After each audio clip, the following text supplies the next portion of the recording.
Oh, boo! God damn it. God damn it, I'm still not on the screen.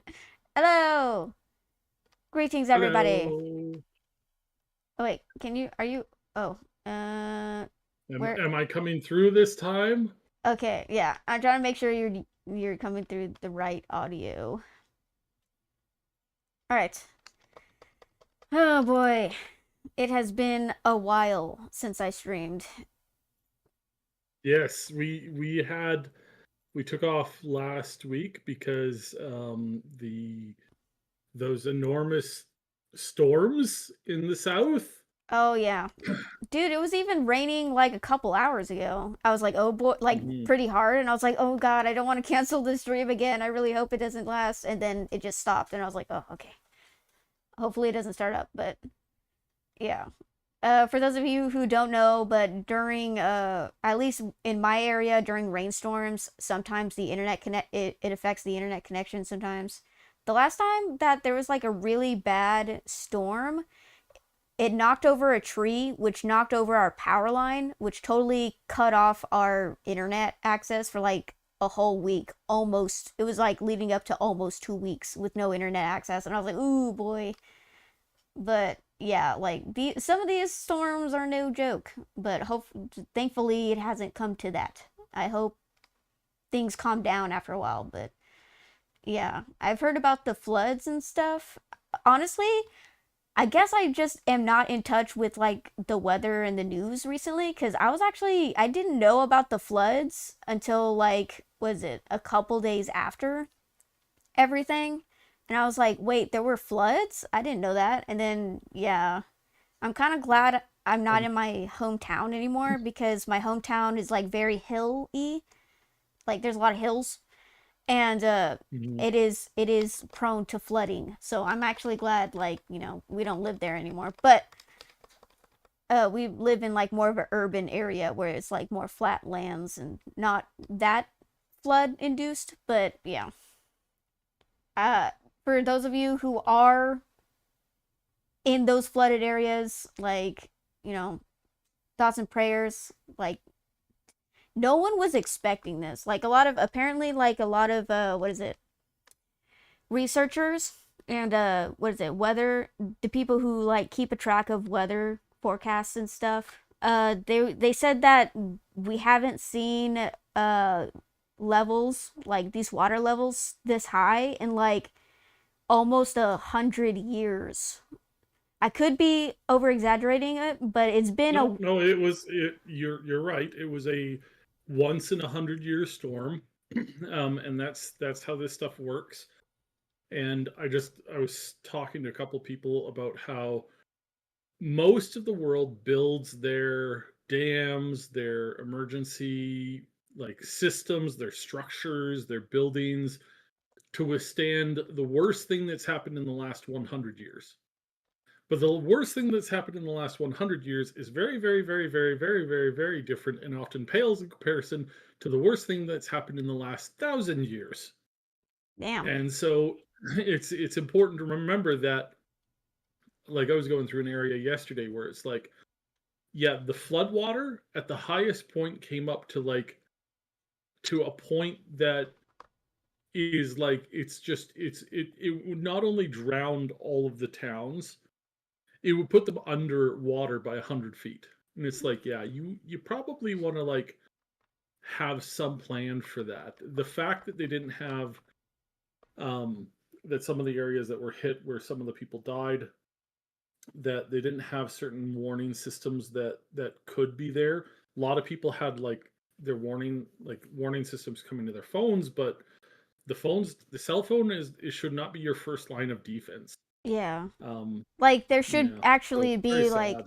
yeah, I like there should actually be an actual like maybe warning system cuz I know the job I used to work at, we used to have like this security system where like if someone went past a certain line into what is it, the business area, there would be Mhm. a blare from a speaker that says you are trespassing, you must turn around, you are trespassing. Like it's like have that kind of system, but like was like the water levels are reaching critical. I repeat, water levels are reaching critical, and like just like, do you know what I mean? Like have that kind of system, but like be more. I don't know. They could.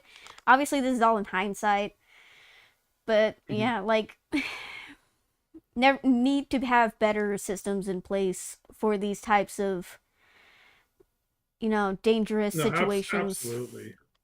Yeah, It and it's very sad when this stuff doesn't quite, and we saw it because it was horrifying, obviously. Yeah. It reminds But me of yeah, it reminds me of that one natural disaster that happened. Oh god, I excuse me. forgot what state it was, but it was in a very uh, wooded mountain state. I don't think it's Michigan. Was it? No, it's not Illinois. I don't know my states very well, but I know it was a very, what is it, backcountry state where they have like a lot of mountains and trees and hills, and there was like a huge flooding, I think, over there. Either a huge flooding or a huge I think it was like a combo of a mountain mudslide and over flooding. And it was a huge disaster. A lot of people were affected. And yeah, I mean, I don't know what's going on with the weather nowadays, but like we've been getting a lot of flooding recently because that happened like this year. I think the start, like back in February. I think this happened like very recent, like that incident happened very recently. And then this happened in Texas. It's like, I don't know. I'm hoping nothing else happens, but I don't know. It just seems like the weather's being weird. But yeah, thoughts and prayers to all those affected out there. Guys, make sure you keep safe, especially since, I mean, I know I joke that it's Texas and we never know, like, Texas weather is so unpredictable. You never know what's going to happen, but like, always try to make sure to stay safe and all that. But let's get back to the gaming news. So, recently, well, I can't say recently. This happened like at least a week ago, but Stop Killing Games initiative has finally reached over 1 million signatures on their initiative. What is it? It's not document. The initiative, website. I am so happy that that has finally happened. And not only is it 100 signatures, but it has officially reached 1.1 million signatures. And as great as I am that it has gotten a lot of eyes, like I thought it was funny how like after we made the podcast trying to like promote it, literally right after everyone started promoting it. Like yeah, Jacksepticeye came out and said, talked about Stop Killing Games. What is it? PewDiePie came out. Felix, he came out. He said that he supports the Stop Killing Games movement, and everyone was encouraging everybody to like, sign, put their signatures down and stuff like that. And then we were able to reach the goal before the end of the time limit. I'm so proud that we came in clutch for that. I'm just so proud that the gaming community came together, came in clutch at the last minute to like. I'm just so proud of us. I'm so proud of us, guys. I'm so proud of you. But like, it was so frustrating how it all, you know, it's just so frustrating how it all even happens. Like, it was a good movement. They were getting, what is it? They were getting steady signatures, and they were at the halfway point. And what is it? Was it? Is so it that's Thor? when, yeah, that's when Thor came out and trashed it, like absolutely trashed the thing, and he like he had a lot of influence at the time to cause that to stop because when you have a big streamer come out like if you got somebody pretty big that comes out and they say, hey, I hate, vanilla ice cream. Vanilla ice cream is the worst. Did you know that vanilla ice cream is made out of bugs, and it's got like some like viruses in it, and everybody's like, "Oh my goodness, vanilla ice cream." Like most people go, "That's ridiculous." But because there's that 20% that just believe everything that they hear, they go, "Oh my goodness, did you hear about this? Did you know about this? Oh my goodness, this is the worst." And it's like, yeah, that's not real. But at that point, you're too late, right? Yeah. Because the stupidity has started, and there's not much that you could do to fix that. So yeah, It's just it's it's just it's yeah, just it crazy was how it it was all, so bad. yeah, it's just Mhm. crazy how it all just happened. It's just I was flabbergasted. I think I already talked about this, but it still, stumps me just thinking about it cuz it's like I thought that Pirate Software, that's his name, right? Mhm. Like I thought that he was, cuz I did take some of his advice when it came to what is it? Streaming online and stuff like that. He did have some really good advice. So here's the And thing about that, because he does give you a lot of like really he does give a lot of good advice, but everything that he tells you to do when like he's like, here's how you stream better, here's how you make games better, here's how you do this better, here's how you do that better. Pretty much all of those answers are the auto populated first, like top reply when you ask some like professional level thing, or when you ask chat gpt or like an ai. It's like, hey, how do I do this better? It's almost always the exact same answer, which hmm, means that it's good advice, but it's also not genuine or unique advice, in the sense of like he didn't come up with that on his own. Most likely, he uh, probably just read it off a thing, or he God damn just it. do it because he has done it. He has done it to some degree, and that is probably helping again toward in some degree. That's helping in some degree. So Yeah, yeah, that's it's a disappointing. it's But an odd thing. Mhm. yeah, I mean, he definitely made a name for himself doing that because he made a lot of shorts, at least giving some advice here and there when it comes to making a presence on YouTube and Twitch and stuff. And he made a reputation doing that, but people said that he showed a different side when he streamed. Hi, Bubba's. We gotta wait. Sorry, he wants his dad. He wants his dad to show up, but it's like, oh, he went to work, so we have to wait for him to come back. But anyways, yeah, he showed a different side whenever he streamed on Twitch, and he was just so vitriolic on his streams and stuff, and that surprised me because I, among others, thought he had such a cool, calm demeanor when he was like posting videos on YouTube and shorts, that only to find out later that he's just running loose on Twitch, just you know talking mad shit about people on Twitch, and it's like, damn, okay. Yeah.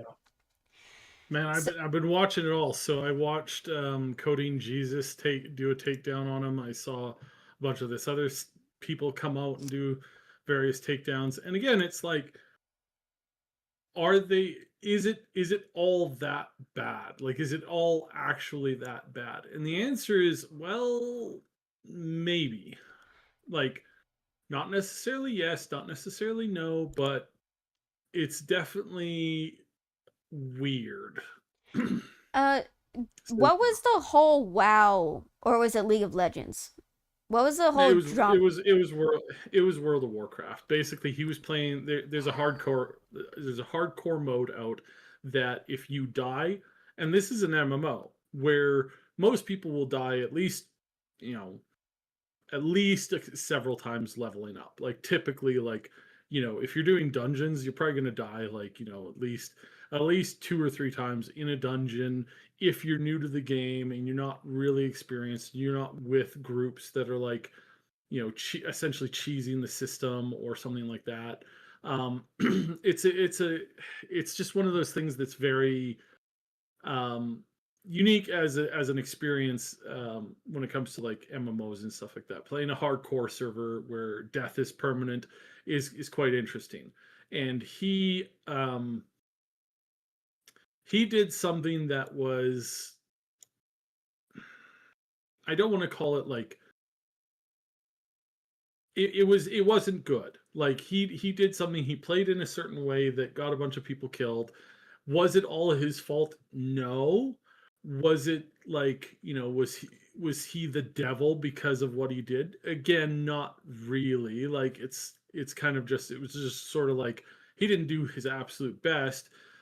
And in most circumstances, I think most people would just be like, you know, it is what it is. Like, you try to be a little bit better, and that's the experience of playing on a hardcore server. But he didn't stop with that. He didn't like apologize and say, well, better luck next time. It was like, hey, I'll help you, grind out some new character stuff like that, because it was just a mess. Instead, he was like vitriolically blaming and attacking the people who screwed up. It's like, well, you screwed up, you're stupid. And they were stupid. Again, the tank was an absolute idiot. Like the tank was an absolute idiot. There are ways that you do polls and things like that. Again, coming from somebody who used to be a top 50, like like literally, yeah. I've been up there. I had no life for a very long time.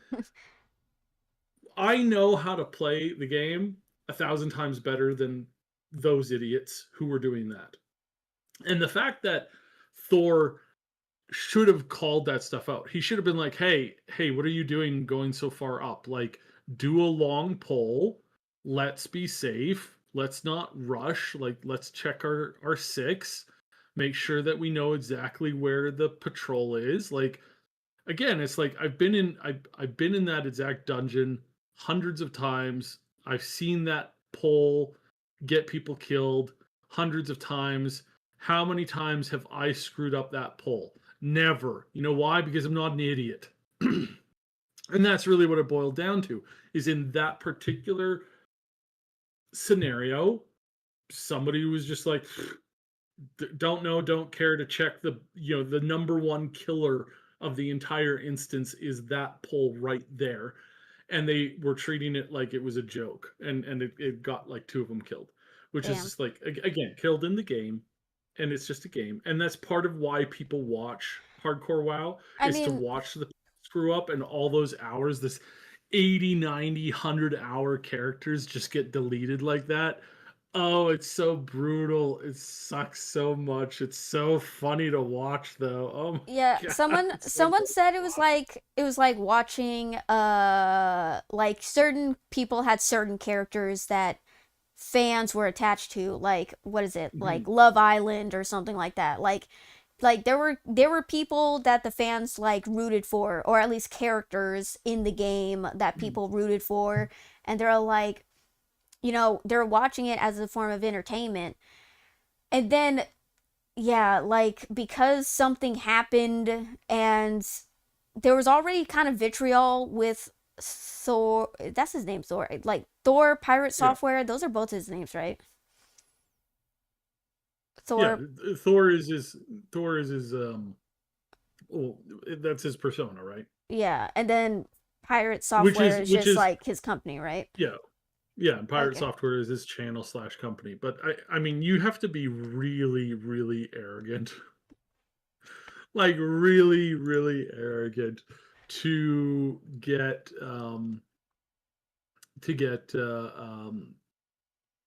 just to use the name of a god. If I Thor. walked around and called myself Zeus, it's like, you betcha I'd have like an ego problem. Yeah, I mean, actually, now that I think about it, Thor is kind of arrogant, but it's like kind Well, of par for the course. But Thank you, Kiryu, for the resub. 18 months in a row. Jeez, it's almost been like it's getting close to 2 years. Jesus Christ. Or maybe my math's wrong. Actually, never mind. My math's kind of wrong. But if God, I don't know. 18 months is a lot. That's a lot. Thank you for the resub. I appreciate it. Hey But everyone. yeah, like Oh, sorry. I was just reading Emmy, comments. Emmy, the streamer, and Ms. Kiff have died in the game like what is it, like 4 or 5 times together grinding because Miz thinks he's the shit and he's not. So it's like stuff like that is hilarious to watch. It's like if Emmy was doing another like grind to 60, I probably would watch it at this point. I think it's kind of funny to like watch people bash their head against the wall so many times like that. Yeah. I Uh mean, everyone keeps saying that like Thor is like the savior, like in an ironic way, he's the savior of Stop Killing Games movement because of yeah, what in an he ironic did. way, yes. Yeah. Like if he Yep. hadn't have done that, they wouldn't have gotten as many eyes. Like don't get me wrong, I know it's a good initiative, but because he did that, it like skyrocketed it in the most unbelievable way. Like what is it? The Streisand effect? Is that what it's called? Yeah. It's the Streisand effect of like, don't look at this. It wasn't from the moment that he did it. It was from like so that he did it. It definitely like killed the momentum. Again, it had a lot of help with that. Hmm. Um, we've been looking into like things like big video gaming companies and some of these like uh what do they call those people who like petition government people to do certain things, but it's like their full-time job. um they already wrote a big public thing about it in the EU Oh legislature. yeah. Yeah, these companies where it's like they're basically a bunch of lawyers, and all they do is they make it so that big corporations and people with money get the things that they want out of the government. Mm. You Which mean is lobbyists? lobbyists, thank you. Yeah. Which is a terrible thing. They shouldn't be allowed to work the way that they do in the vast majority of countries that they do. It's just wrong on so many levels, and it needs to stop. Um, but yeah, like vile, right? Just like literally vials. Like some of these companies are just garbage. They're Yeah. filled with people that are just absolutely vile. Don't trust them. Don't even for a moment think that they've got your public interests at heart. No, no. If they could lobby the government to exterminate 95% of the population, they would. If it actually legitimately like put money in their pockets and they were on the safe side, 100% they would do it. They would do it in a heartbeat. Lobbyists would sell anybody out for anything. They're in the same grouping as used car salesmen of the Wow. bad kind, Wow. um, and and like drug dealers. It's like Oof. they are scum. They should be put on a desert island and I don't know, maybe put up some cameras to watch the fun ensue. But Oh they're my. vile people. Like they genuinely are vile people. I've never met a lobbyist that didn't just make me feel like I needed to take a shower immediately. They're Mm. scummy people. Yet they're the primary way that anything in government is done in pretty much every single country. And it's always this nepotistic styled, like, oh yeah, I've got power where you don't. It's not about what's right or wrong. It's about who you know. That's basically their tagline. They're god awful people. They're disgusting on so many levels. But yeah, they're already shooting out to kind of stop it. And what we're starting to find out, and what's starting to come to the surface, is that the Stop Killing Games was really targeted by them and a bunch of big gaming companies who were just like, yeah, no, we're going to stop this right where it is. We don't want this happening. We don't want or allow for the regular Joe to tell us what to do. Absolutely not. We're not interested in that. We're not interested in protecting people's rights. Or you got to remember, some of the worst things in the history of every government in the last 100 years was mostly done at the encouragement of lobbyists, whether it's replacing faulty water lines with even worse water lines that caused thousands of people to experience life changing for the worse health conditions ever. Those are the kinds of people who step in and be like, hey, can we just let this big, drink company just, I don't know, like just let them poison like 500,000 more people. Like, like what's the worst that can happen, right? Like it's just, again, vile, gross, disgusting.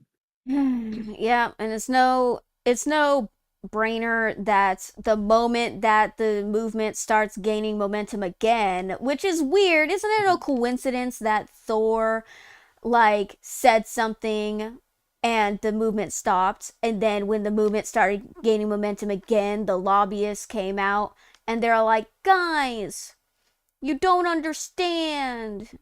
It's hard. It's hard for gaming companies to, these multi-billion-dollar gaming companies, to sustain games. Don't you know how hard it is? It costs money. Guys, we're a multi-billion-dollar company who makes billions of dollars every year. You don't understand how hard it is. Takes so much fucking money to keep a game around. You don't understand. Think about the billionaires. Think about the billionaires. It's just, and they're like, okay, so they totally misappropriated what the movement's all about. So the movement is that they want either, I don't, in my opinion, I think they should just bring back physical copies, but what the hell do I know? But in the face that physical copies are no longer an option, apparently. What is it? The As far as I know, the as I remember, the Stop Killing Games movement is just petitioning for, if gaming studios no longer want to support the games with their servers, then to allow third-party servers to support it instead. Like, just transfer like the support to a different, third party, to a third party, instead of just killing the game. And they're like, "Guys, it's so hard to support games on our servers." And that's it. That's all they said. That's all they said. They're like, "It's so hard to support games on our servers. And that's why we can't do that." And it's like, okay, but that's not what we're saying. We're saying, can you just transfer the ability, like, instead of being it on your servers, which clearly, apparently, you don't have the resources, even though you're a multi-billion-dollar company, even though you don't have this, allegedly have the resources to keep it up anymore, like, just transfer from one server to another server. Like, why is that such a big deal? It's because they're lying. They can totally fucking support. Apparently, they can support the games to still be alive, guys. These are a multi-billion-dollar companies. They can afford it. Apparently, it has been revealed that apparently they make money shutting down servers. Like, a lot of money shutting down servers. And so, of course, there's monetary gain. There's always, whenever something happens, it's always because of monetary gain. So, yeah, I'm not surprised that lobbyists are trying to push the narrative that, oh, they can't afford, like, the servers. It'll just take too much power, too much manpower, too much financial support. So we just kill it, because it makes us more money that way. And it's like, of course. Anyways, oh, sorry, did you want to say something, Side? It boils down to, it's not necessarily like handing the stuff over to third parties. Shit. It's coming up with some kind of a solution. In most cases, just allowing people to connect peer to peer. Like, that's the easiest, most simplest way.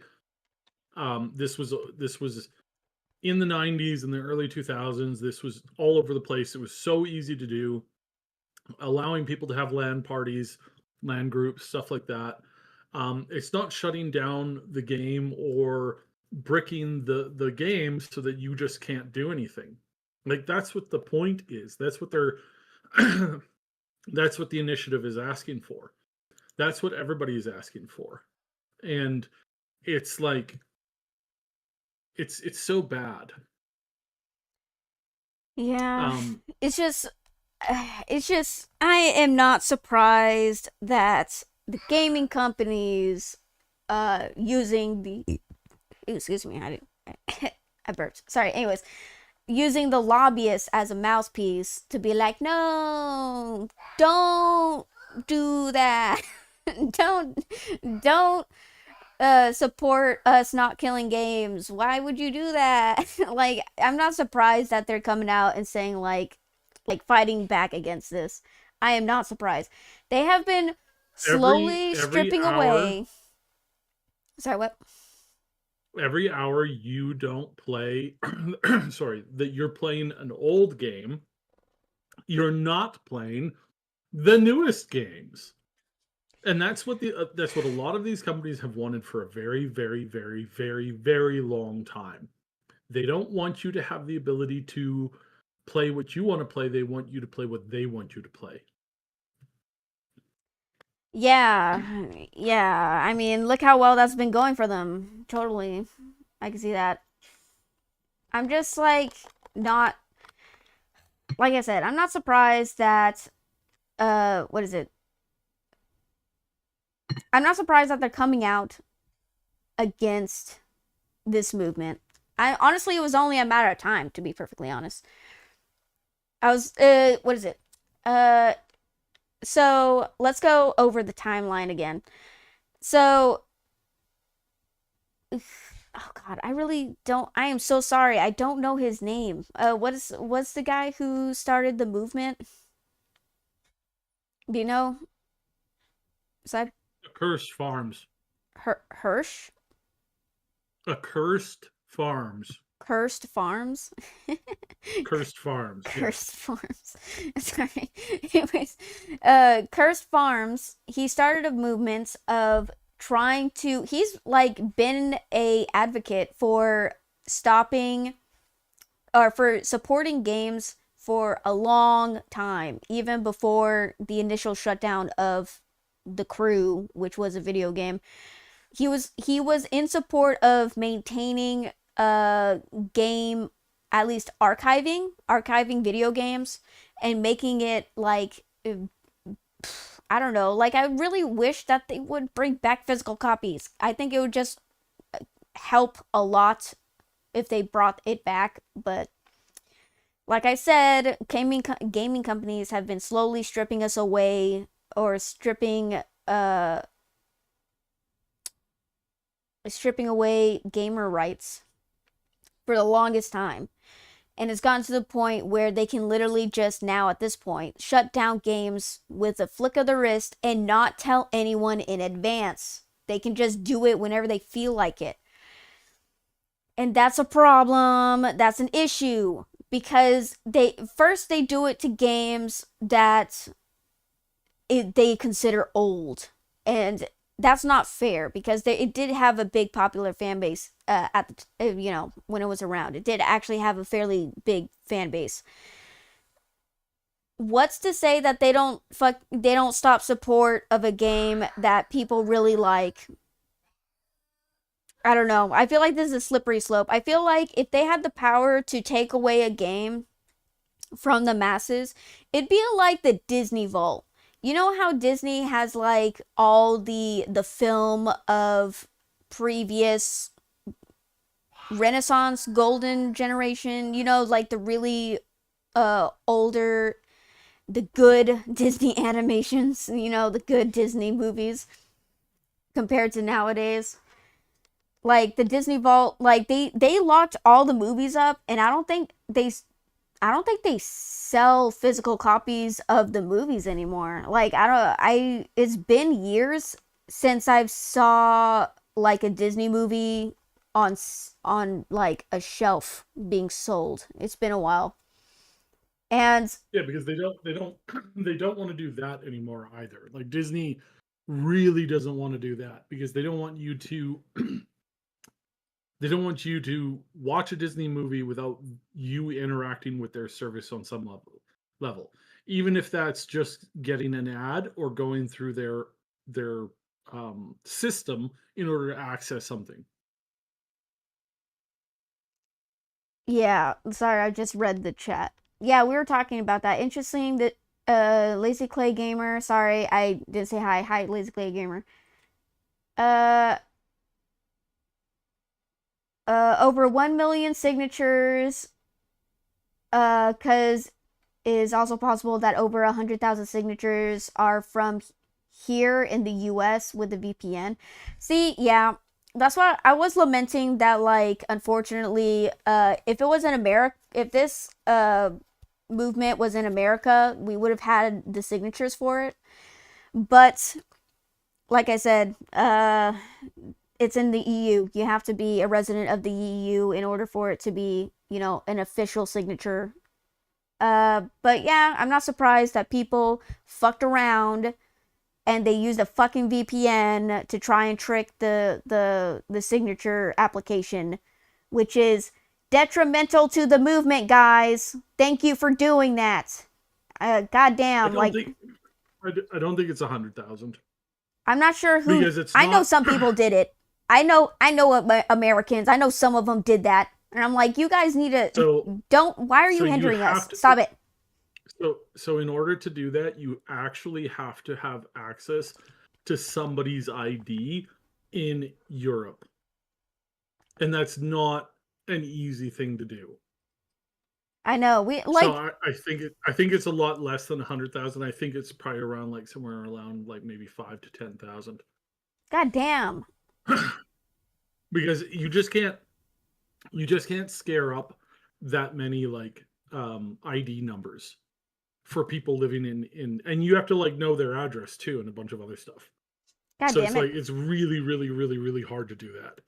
So people say it and there's lots of people scoffing it who are on the the Thor side of things, pirate software side of things where they're like, yeah, we hope you guys all lose because this then they say this, but it's Ooh, like, nah, what if that's they were trying to legitimately a difficult thing sabotage? to do.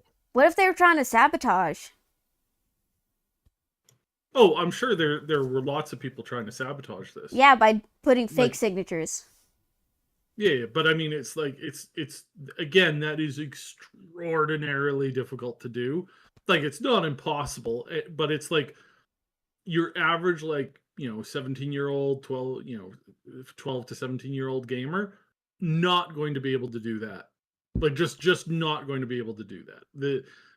The maybe 1 out of 1,000 or 1 out of 2 or 4,000 of them might be able to figure out how to do that, but it's a really long stretch. It genuinely is a really I long mean, stretch. to be fair, even if it is 100,000, if it is, I'm not saying it is, but if it is, even 100,000, it was it recently the threshold over exceeded a million. Like, it's 1.1 million signatures. So even if it is 100,000 signatures, technically we still reach the threshold of Hmm. true signatures. So, which is what we're going for. So, like, I'm hoping that we have more people who reach the threshold in the EU than false signatures. That's what I'm hoping for, and that's what I think we have at. Like, we're still, as far as I know, I don't know if it's still up, because I know there was a time limit. I don't know if it's still up, but I think there's a lot I think it's more. ending today or tomorrow. Yeah, if you're in the EU and you still haven't signed the movement, I stop killing games movement. Please consider signing, because every signature counts. I know everyone thinks that, like, it doesn't really, like, they think that Oh, just yeah. contributing isn't So really a big deal. Every so signature let's count. I we need to update your numbers. So it is now up to 1,339,304 God damn. votes. Woo! So they overshot it by a landslide. Like, this is huge. And this is also why I know you're going to talk about it later, Mm-hmm. but this is already drawing attention of major Ooh, politicians in the ooh, EU. ooh. So this is moving in the direction that we want it to, for sure, by a long shot. We've even got some more. We even have some, like, the UK one is actually starting to make headwinds too. That Yay. current government over there is kind of stupid, but yeah, I mean, yeah, I mean, yeah. people saying that like the UK, when it comes to certain things, hasn't been the best, but there was a consumer rights, them cracking down on consumer rights has been like been was it substantial? I think that's the right word for it. Like it's been very successful for them to pass very important consumer laws, which we appreciate. We love that. Thank you, UK. Hello, Sonic. Hello, SoCal Sam. I appreciate the The hydration check. the I appreciate it. So I'll just give a quick thing. So EU overall is going very well. This is potentially the biggest, most successful. The UK is doing pretty good. The France one is kind of in a state where its decision is pending Mm. on whether or not the government's going to act on it, or going to discuss it, or going to, go over laws and rules for it. That's the same as Germany, Australia. In Canada, things are they just got turned down, like, straight away. Oof. They're like, nope, we know Wow. we Yeah, don't want to protect our consumers. Canada's corrupt. We're I'm not gonna. sorry. Canada's done. Yes, it is. Yep, yeah. So they said, oh, it has to be a provincial thing, which is like, okay, the provinces aren't going to interact or get involved in this thing because it doesn't really concern them. Um, uh, the USA one, specifically in regards to the crew, there is currently no response, but there is grassroots support growing, and I think if we see more younger politicians getting involved, I Ooh. think it's like a free win. It's like, hey, if you support this thing, you don't lose any votes aside from, like, a handful of, like, greedy megacorp types. Dude, um, I but you will gain, like, 5 points, 5 overall points in the polls. You'll instantly gain 5 points from the gamers. So yeah. yeah, like I said, like every signature counts. I know we're already at a million, 1.3 million. I understand, but every signature counts, guys. Every signature counts. Exceeding the threshold matters. Like even going to 1.5 like is a big milestone. Like you guys are important. Remember that, all right? And I'm so proud of you. I'm proud of you. I'm proud of you. I'm proud of you. I'm proud of all of you. God damn. We came together, guys. Sorry, I'm just so giddy. Like we came together as a community to do the impossible, and we did it. I'm so proud of you guys. And not only that, we're showing support that we love games, we care about games, we want to support games, and these greedy companies are coming out trying to stop us, but we fucking matter. Like the consumers matter. Us owning games matter.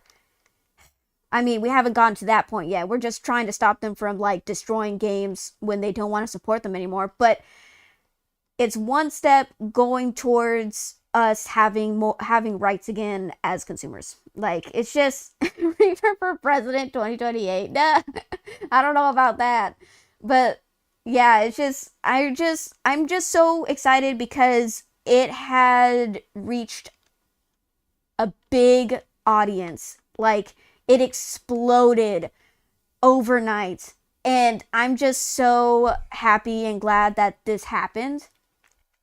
Uh like we're just people on the internet, you know? And it's just so I don't know, it's just so heartwarming that like, we were a part of something big, you know? And I'm just proud that bigger names came out to support something so important.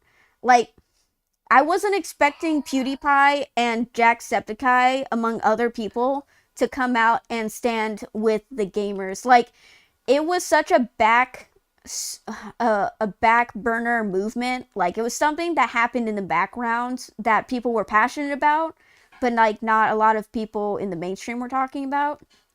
But the moment it reached like bigger names and they were supporting it, like, it exploded overnight, dude. That's crazy. Oh my god. Like, do you know how long we've been going with no support at all?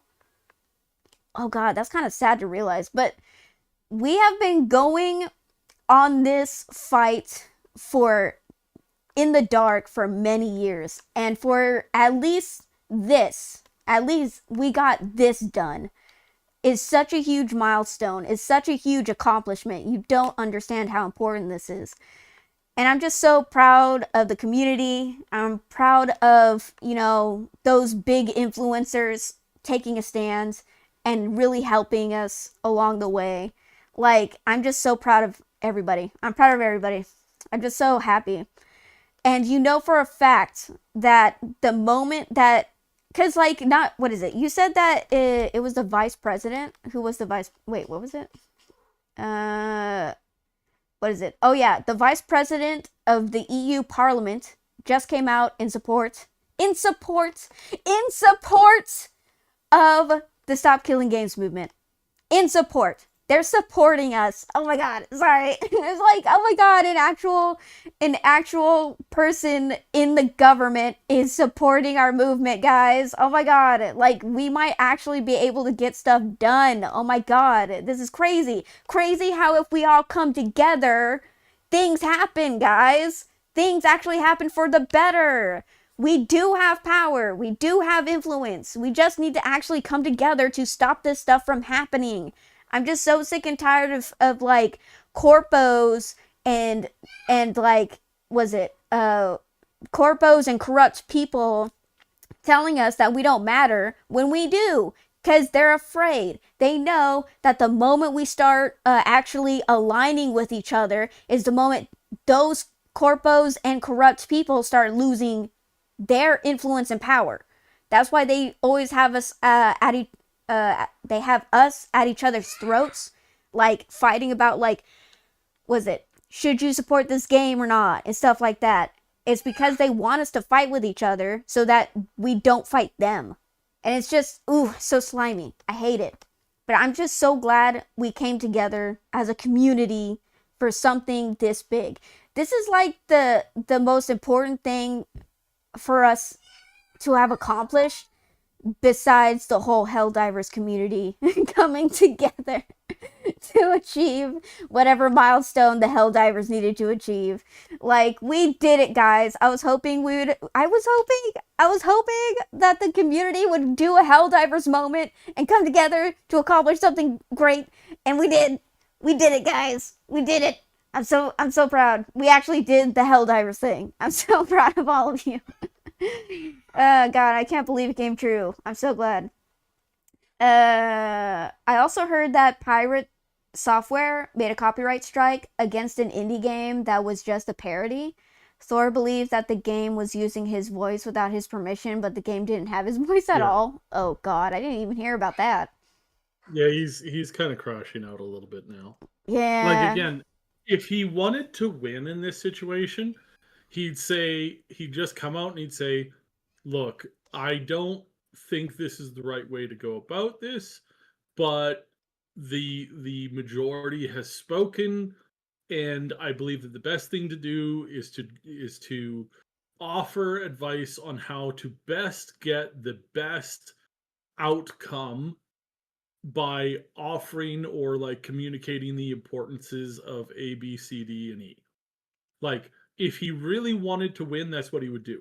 But he's so full of anger, so full of hatred, that he refuses to be, that, like, to lose any kind of a footing in the I'm right category, that he's willing to throw away everything. I mean, the dude's hemorrhaging fans and subscribers daily, and yet Oof. he's still refuses to give up. It's like, dude, just take the L and admit that this is what the community wants.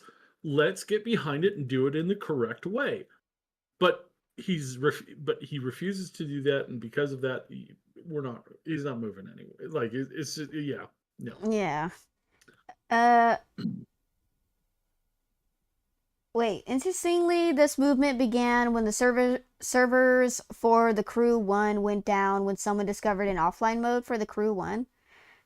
I mean, yeah, they're like, if there's a way to preserve the game, why don't you just preserve the game? And then the gaming company's like, oh, but it costs too much. Only to find out later it actually costs a lot of money to actually kill a game. Like, to kill a game, you get a lot of money for some reason. I forgot how, but you just get a lot of money for that. And I'm like, what the fuck? Uh, a hidden offline mode for the Crew. Yeah, they were saying that, like, the game has to be online all the time, only to find out that it does have an offline mode. That's so fucked up. God damn it. Why is the gaming industry the way that it is? Why? Licenses for owning a television, banning ownership. Oh, yeah, like the weird laws in the UK.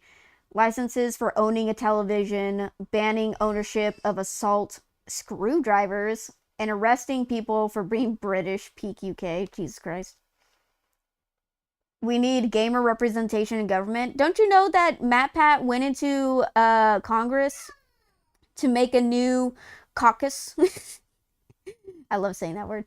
He's making a new caucus about, like, internet, like, to inform representatives of basically to inform them about the turmoil that's going on in the internet space right now. Like, what is it? The corruption, the abuse systems. Like, it is so wild west on the internet because of no government oversight, and because of it, like, they're going crazy with a lot of digital crime. Well, I wouldn't say digital crimes, but they're definitely taking advantage of people. What's the matter, Bubba's? Okay, hold on. Yeah, it's so yeah, he's doing that. We're starting to see other like big names get involved in the system. More and more politicians do play games and are angry when their games are taken away from them. So I think this is, again, gaming has always been one of these things where you're on the losing side if you're a mega corp. Like, you really, really are on the losing side. You cannot win. You cannot do anything. You cannot fight against this. You're going to be screwed because indie development, unique PC hardware builds, all of these things are totally normal. Not only are they normal, they're growing in strength and popularity every single day. The right to have people comment and give reviews and make their voices heard is becoming more and more of a thing. And companies like Larian that actually listen to their user base, that actually go out of their way to do everything that the user base wants them to do, are succeeding, where all these megacorps are just running into the wall at full speed ahead with their head down. It's like, you're not going to win this. And there are some people, there are some companies who are like, they're just so hardcore for it. You don't have to. You just go outside, you look around, not outside. You go on the internet, you look around for 2 seconds, you'll find somebody who's just this, like, they're so desperate to belong, or they're so desperate to be part of a clique or group, that they fall down and they worship at the feet of some major company out there somewhere. Instantly, without any thought, without any logic, without any sane coherence and thought. They run up to a company and they're like, I like this thing, therefore I'm going to be your fanboy and ultimate brown noser. And anytime anybody says anything even remotely, constructive criticism, I will try to destroy them in every way that I can. From yelling and arguing with them online, to griefing them in game, to literally trying to dox them, or to swat them, or any of these things. Which again, if those are your people, those are your people. Excuse me. If those are your people, you're going to hit a wall, and you are going to destroy yourself so spectacularly that people will sit back and make like lore, like mythology, history about your collapse. Congratulations. Um, and I know it's been a long time. EA has been around for a very long time, but they're not winning recently. When was the last time EA won? Like hardcore had a solid win. They haven't. They've never had a solid win in the last like several years. I think their last win was Apex. To Like be fair, when it came out. Battlefront's making a comeback. Yeah, but that's not EA. That's the individuals behind the fandom, and the like some of the core developers who are getting involved and like speaking up essentially. It's like all of these things are and will outpace you because you can't fight against the anthill. Like you just can't. Like what are you going to do against a billion ants if you're just a person with a shovel? Like it's like, yeah, you might be able to make a lot of damage for a little while. You might even be able to like smartly go about it, and but eventually you're going to be overwhelmed. And that's just the way that it is. And we see this again with like beautiful companies like Larian, and then all of these indie developers that are coming up out of the ashes, that are rising up to be like, yeah, no, no, we're going to be making a headwind here. And there are so many of them, and they are growing every single day. They're getting bigger, they're getting more successful. The projects that they're doing are becoming better and better and better and better. So this is something that needs to be chased, that needs to be grown up, that needs to be pushed, that needs to be all those things. So yeah, this is going to work. This is going to grow. This is going to do everything that we want it to do. Eventually, eventually, it will eventually get there. It'll, it'll, it might be a little while, but keep up the fight, because that's what we have to do in order to succeed. So yeah, uh, I'm I I'm excited for the future. And yes, this is and I mean we're gonna talk about it, the whole Microsoft thing. We're gonna talk about why that's actually a good thing, and a lot of people don't even realize why, but it is definitely a good thing. And so we'll get into that. Anything else to finish up on this subject?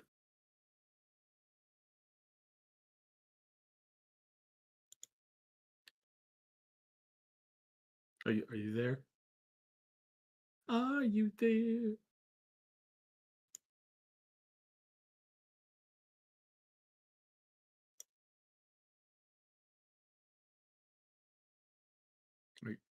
Okay, I'll keep talking. Um, yeah, just to wrap up, um, stop killing games, the whole movement behind it. This shows the viral power of gamers as a whole. When gamers get off and start actively participating in something, this is what's going to happen. And again, you have to remember that gamers are really really powerful. There's a lot of them out there that have really changed the world in a lot of ways. And this is really really really really good. So yeah, it's not something to fear. It's not something to avoid or not think about in a positive way. It's like, no, no, no, we're getting there in ways that you have no idea. So yeah, I'm super excited for it. Uh, yeah, so I wouldn't worry too much about it. We're moving in a good direction. Things are going to get there. It's going to be great. Um, yeah, yeah, yeah. Then in other news, I will quickly cover one of the smaller topics that we missed last week.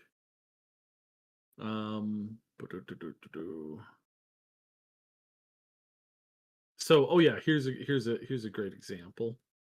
The top trending performing games have all come from single A studios, as in like new studios, small studios, indie studios, that I'm kind of back. thing. Of course, we've got Expedition. Welcome back. We've got Expedition 33. We've got the we've got Stellar Blade. We've got uh, Mecha Break is still doing pretty good. I mean, it's from a bit of a bigger studio, but it's an indie thing in concept, I would say. Yeah. So there's lots and lots of what's the schedule? What schedule one? Yeah, Oh yeah, schedule one. schedule one. Um, Split Fiction, I think, is from a smaller developer. Kingdom Come Yeah. Deliverance 2 is from a smaller Yep, developer. yep. Uh, like all again, Fragpunk, I think, is from a smaller developer. But yeah, no, it's seriously good. When did you want to talk about the Microsoft stuff? Because that's big and it'll Uh take up most of the rest of the show. oh wow. I was just gonna try to catch up with the chat. Uh what is it? We need, oh yeah, gamer representation. We already got that with Matt Pat getting into making his own caucus and trying to educate representatives of, the stuff going on online and in the gaming sphere, and how a lot of gaming companies have been dodging the law. So good luck with that, gaming companies. Conspiracy time. That certain streamer who came out against this movement is really on our side, and they know that controversy sells online, so they badmouth the movement to drum up viral controversy in support of Stop Killing Games. Oh my! I honestly thought allegedly, I think this is my own opinion. I think he was paid off to say that, to like halt the movement. But that's just me. That's my own little tinfoil theory. As the old saying goes, any publicity is good publicity. Yeah, I don't know. Sometimes bad publicity is bad publicity. I don't know if I believe that anymore, honestly. Ego is a hell of a drug. Hell yeah. Larian Studios, Sandfall Interactive, Marvelous Games, Digital Extremes, Owlcat Games. Ooh, Owlcat Games, I love you.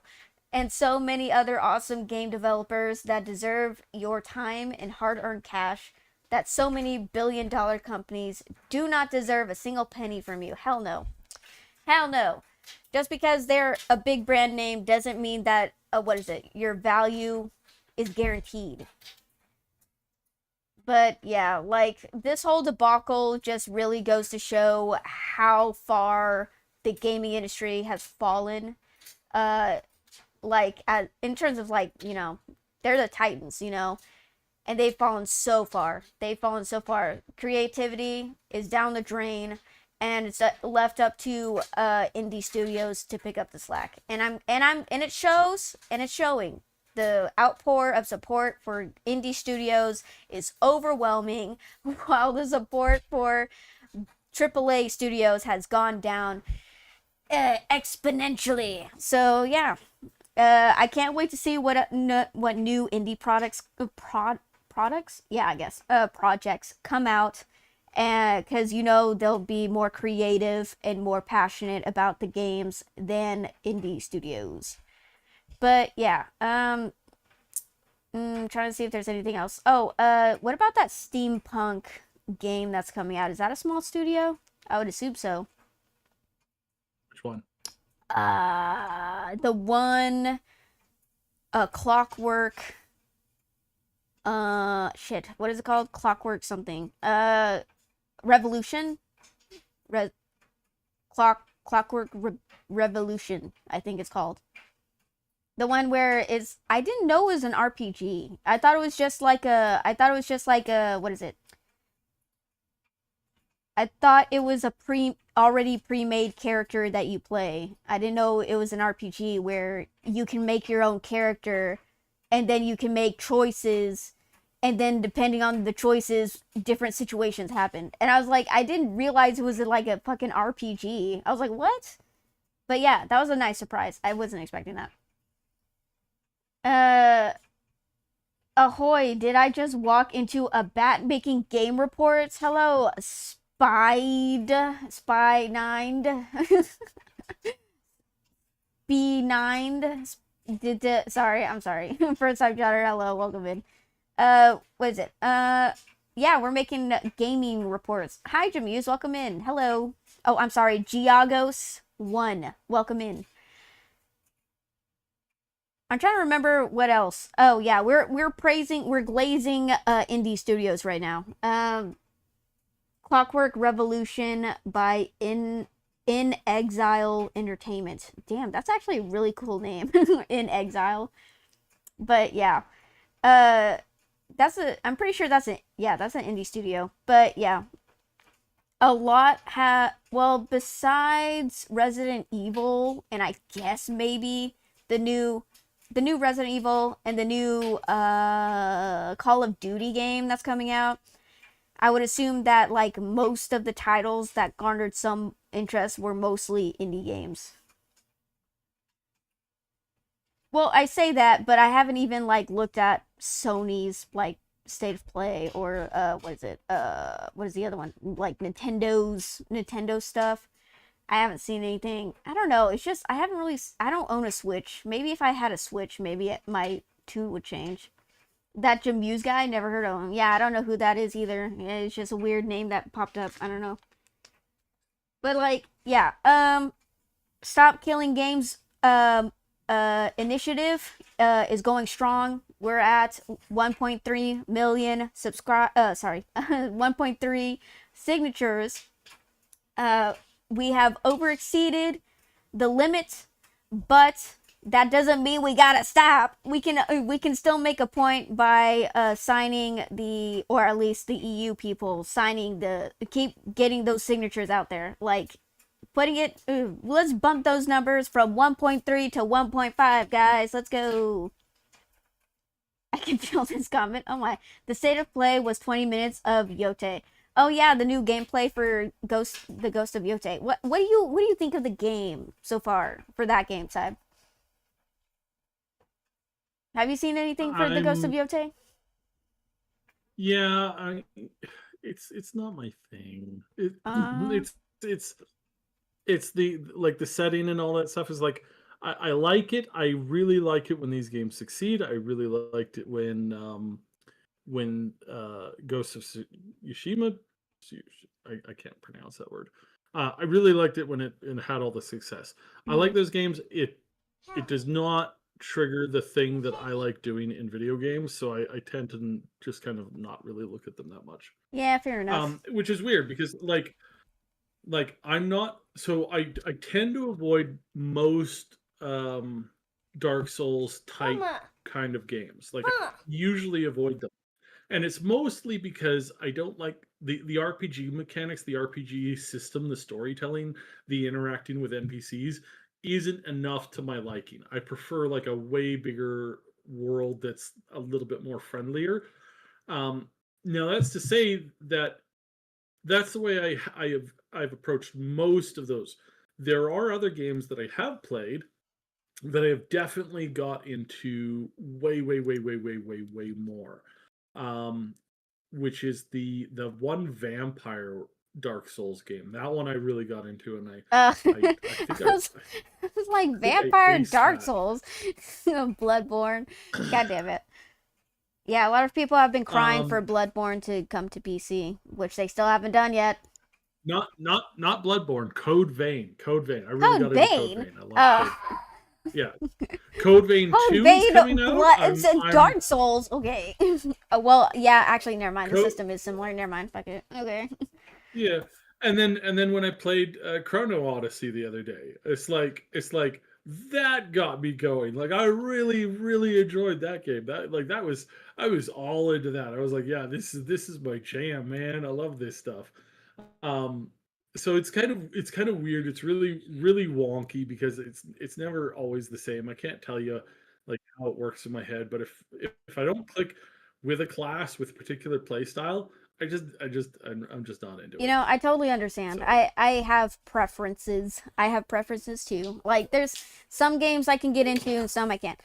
Like I tried to get into the Fallout series and Borderlands, but for some reason I just cannot get past the like dreary environment. And because it's dreary in the game, it just makes me dreary inside, if that makes sense. I don't know if that makes sense. Like it just makes me not want to interact with the game because of the atmosphere and the wasteland, and just I don't know, it's just not visually, because it's not visually appealing to me. I just don't feel the need to play this. I don't know, it's just a weird reaction that I have. I tried, guys. I tried. Yeah. I even tried to get into New Vegas, the one game that everyone keeps praising the heck out of. Like, it's such a good story and stuff. I tried. I just couldn't get through it. I'm sorry. Maybe I can try another time. I don't know. Maybe I'll try later on and give it another try. Borderlands mentioned. But yeah, I don't know. Maybe it's just the people I was playing with, and maybe because like the first time I played Borderlands, it was with co-op with a guy who was the type of guy who nerfs you because he finds it funny. You know, like the guy who like murks you because it makes him laugh. Like, yeah, it is. I don't like playing with people like that, I found out. So, yeah, maybe if I played with people who actually want to play the game with me instead of wanting to kill me just to make them laugh, like maybe I'll get into Borderlands. I don't know. I'm sorry, but Fallout, I played 1 and 2. I could not play 3 and 4. It just wasn't for me when I loved the isometric RPG angle of it, and VATS had me scratching my head. Which is hilarious. Which is hilarious because um, Mr. Matty Plays was talking about how like um, he's not really a true Fallout fan because he played Fallout 1 and 2 after he played 3, and he's like, this isn't even the same game. I don't like this, and he stopped playing it. He assumed that there was like nothing connecting the pre like 1 and 2 and tactics and all of the games ever made for Fallout, all Yeah. of them. He didn't click it because he played Fallout 3 and he was like, I like shooting things. It's like, yeah. So it Yeah, it happens. it's good to do So research you first know, before you play a game. Like, cuz you want to know what game you're trying to it's get always into. different. Yeah. hmm But yeah, Brotherhood is So still yeah, was no, decent. over Yeah. Brotherhood's not my favorite in the series. I enjoyed it for the most part. Like it was pretty good. The tactics was good. And I did like where they were going with Van Buren. I don't think we've ever had the Fallout game that I want. Like Fallout 4 was good. People complained about it a lot, but it's like it's with every game that you have from Bethesda, it's what you put into it, including the mods. And now I did write one of the biggest mods for the entire game. So yeah. Oh yeah, Neverwinter Nights. Yeah, that's really good. That's a good one. Yeah. Neverwinter Nights is good. Uh Yeah, Fallout 1 and 2 are spectacular overall.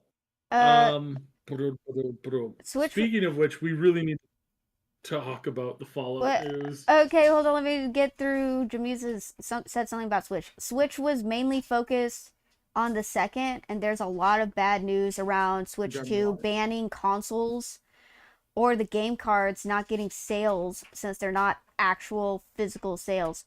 Uh, I'm gonna have to look in. Yeah, I heard about that. Yeah, it's not looking good for Nintendo. They made a gamble and they're paying the price. That's all. They're fucking around and they're finding out. Uh, Planescape. I'll take your word for it. But anyways, okay. What do you want to talk about? What is it? Microsoft. What's going on with Microsoft? With the X? Oh yeah, with the Xbox stuff. Okay. So recently, I heard about a lot of. Oh yeah, the Fallout show. Oh yeah, Fallout show is getting a second season. Excited for that. So Fallout show or Xbox show? So it came out. I'm back. Oh hi. We were talking. I was gonna get into the articles talking about how Game Pass isn't lucrative, and I think has there been any sales records that has proven that Game Pass? No, Game Pass is is an astounding success for Microsoft. Um, People who say that it's not are like they're chasing fiction. Oh, so there's a lot of articles and devs coming out. I think even Larian, one of Larian's creatives came out to say that Xbox Game Pass is like not is not like financially stable. Yeah, there's a lot of people talking about it. So I don't know so what it is. Game Pass makes like $2 to $3 billion a year. It's it's 30 to 18% of Microsoft's total business. Yeah, it's Sorry, not unsustainable. Microsoft. Xbox. Okay. Okay. Arcane founder Game revenue. Pass is unsustainable and damages the industry. They're really pushing Yeah, it. that's his opinion. Like all Yeah. of this stuff is I opinion mean, it's not pieces just by people who, yeah. in most cases, a lot of these people aren't even in the industry anymore. I'm not saying that Microsoft is doing the smartest thing here. I'm not saying that they're the best. Hmm. All I'm saying is that it makes them ridiculous amounts of money and keeps people locked in to their ecosystem. It is not in any way, shape, or form losing them money, and it is not in any way, shape, or form not something that they just can't continue doing like this for a long period of time. Will they have a slouch of games? Yes. But I think we can all agree, because we should, and this is what we're going to talk about when we get into the whole Microsoft layoff thing. Would you rather have five different and equally disgusting and pathetic and useless Concords, or would you prefer like something else? Because that's what a lot of the people that are clamoring about this, they're upset. A lot of them are really upset about Microsoft's cuts I recently, mean, I'm not and they're moving surprised. away from this whole debacle with this Concord style game. And we're gonna get into it. I mean, we're gonna get into it, provided that we can actually get on the subject soon. I mean, there's a lot of stuff going on with Xbox right now. Well, I was gonna bring up another thing, but that has to do with Steam more than Xbox, so I guess I won't say anything. But unless you want me to cover it real quick before we dive into the whole Yeah, Microsoft. real quick. Yeah. Okay, so industry analysis calls PC gamers like, computer gamers, not the fucking journalist PC gamers. Is There's a industry analysis calls computer gamers drunken sailors who spend money irresponsibly. This quote from industry analysis Chris Zukowski is all about Valve and Steam, which has an audience that loves buying games they don't actually play. And that's a bad thing because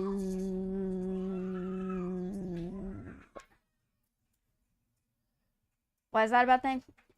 Why is that a bad thing? Oh, Why oh, what? oh. Why is that a bad thing? Oh, I get it. It's because they're not doing it on the platform that hired you to make that quote. Maybe that's it. Oh, sorry. Industry analysis calls computer gamers drunken sailors who spend money irresponsibly because Right. they just love That buying games. article. They don't actually play. And it's like, okay, so which platform hired you to say that? Because are you just mad that people are just mostly on Steam buying games? Yeah, don't like it's a huge meme that what is it, Steam backlog is a thing. Like you have so many games in your library that you don't actually touch. But how is that a bad thing? Like you're still you're paying money for games and you're still supporting them by doing that. I don't understand how that's a bad thing. I don't get it. And even then, it's not like they're totally not, they're not going to play the game eventually. Like, they still have access to the game all the time. Is that it? Is that the problem? Is because they have access to their games in their library from multiple different franchises and different companies? Is that the problem? Like, I don't, like, I feel like this person was hired. Arius, don't say that. I'm sure that that guy was hired to say that. Here, Bubs. Because this seems like a weird thing for them to suddenly get interested in. Do you know what I mean? That What? isn't it What? weird that this is like a weird thing for them to, you know, oh, Ahmed HXB1 says thank you for the Celeste videos on the Triple S Games YouTube channel. Yeah, you're welcome. We've always loved that series. I'm glad everyone's enjoying Celeste. Look, Steam got my money when I was drunk. But yeah, I think someone, maybe the Epic's Game Store, maybe GOG, maybe. Look, okay, everyone is like, don't be crude, Reaver. Okay, people are really praising GOG because it is, a good platform and it's also by CDPR, but because it's by CDPR or, CD Projekt Red, I am biased in my opinions, so I don't like GOG in the fact that I'm waiting for them to do something that's going to bite, the consumer in the butt. Is that fair? No, it is not fair for me to feel that way. And I shouldn't put my feelings on you guys.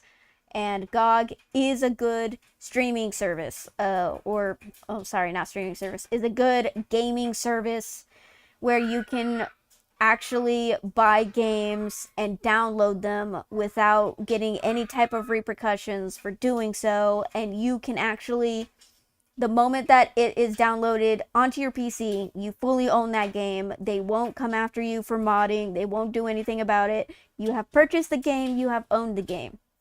That is what GOG is all about. So they are good at doing that, at least. So now that I've praised the shit out of GOG, in saying that, okay, I wouldn't think that they would stoop so low as to pay a stupid industry plant analysis, allegedly, to make a stupid article about Steam. So that only leaves Epic Game Studios because, wait, who's owned by Epic? That's Tim Sweeney. Tim Sweeney? He owns Epic. Yeah, he's owned it for ages. Like since its founding, like he to be perfectly fair, I don't really keep track.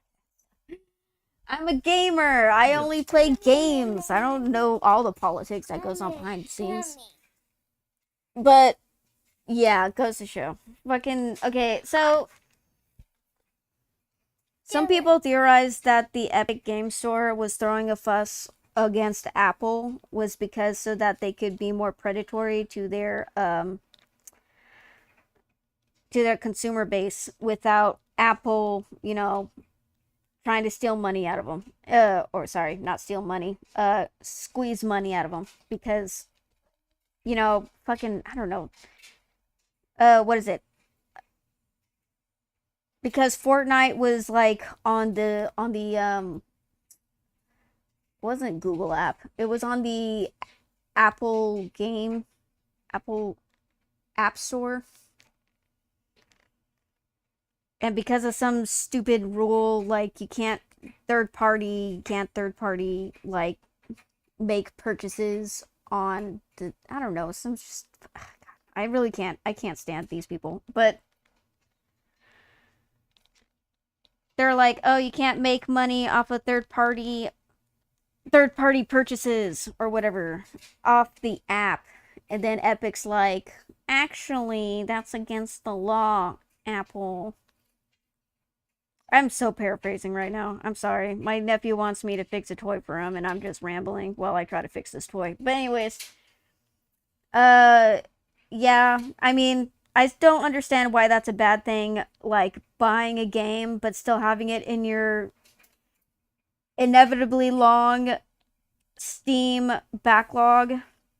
I don't see how that's a net negative. I don't see how that's a negative for the community. I'm going to get to those games eventually. Okay, don't call me out. Literally, when I posted the article in the group chat, I was like, that is so rude and yet so accurate. I am offended, yet not. Because I have so many games in my backlog. I'm kind of scared to go see how many games I have in my library right now. And that's not talking about my wish listed games that I wish to own. And then and then there's the like, how many games do I actually played and actually downloaded? That's also a good question. I cannot fix this freaking toy. Kaput. Right. Sorry, I was rambling. Anyways.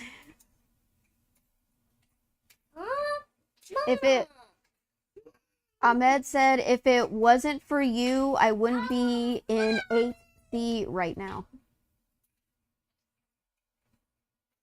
I don't know what AC is. Assassin's Creed? No, it says 8-C. I assume that's like, is that Celeste or 8C, not AC. That could be.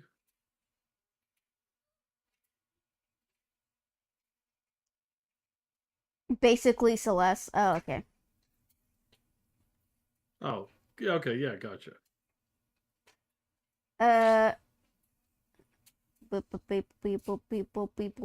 It's more like Microsoft owning Game Pass brings out a dev skepticism on certain levels.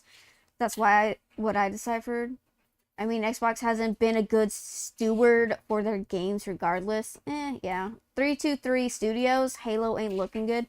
Wait, I thought Sony bought 323 Studios. Didn't Sony buy them? No.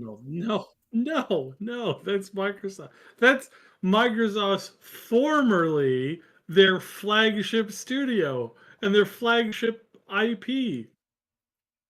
Absolutely not. Then who made Destiny? That's Bungie. Bungie made the Oh, original Bungie. Halo. Oh, They didn't okay. make the current Halo. Oh, okay. That's what I got confused. Okay. Okay.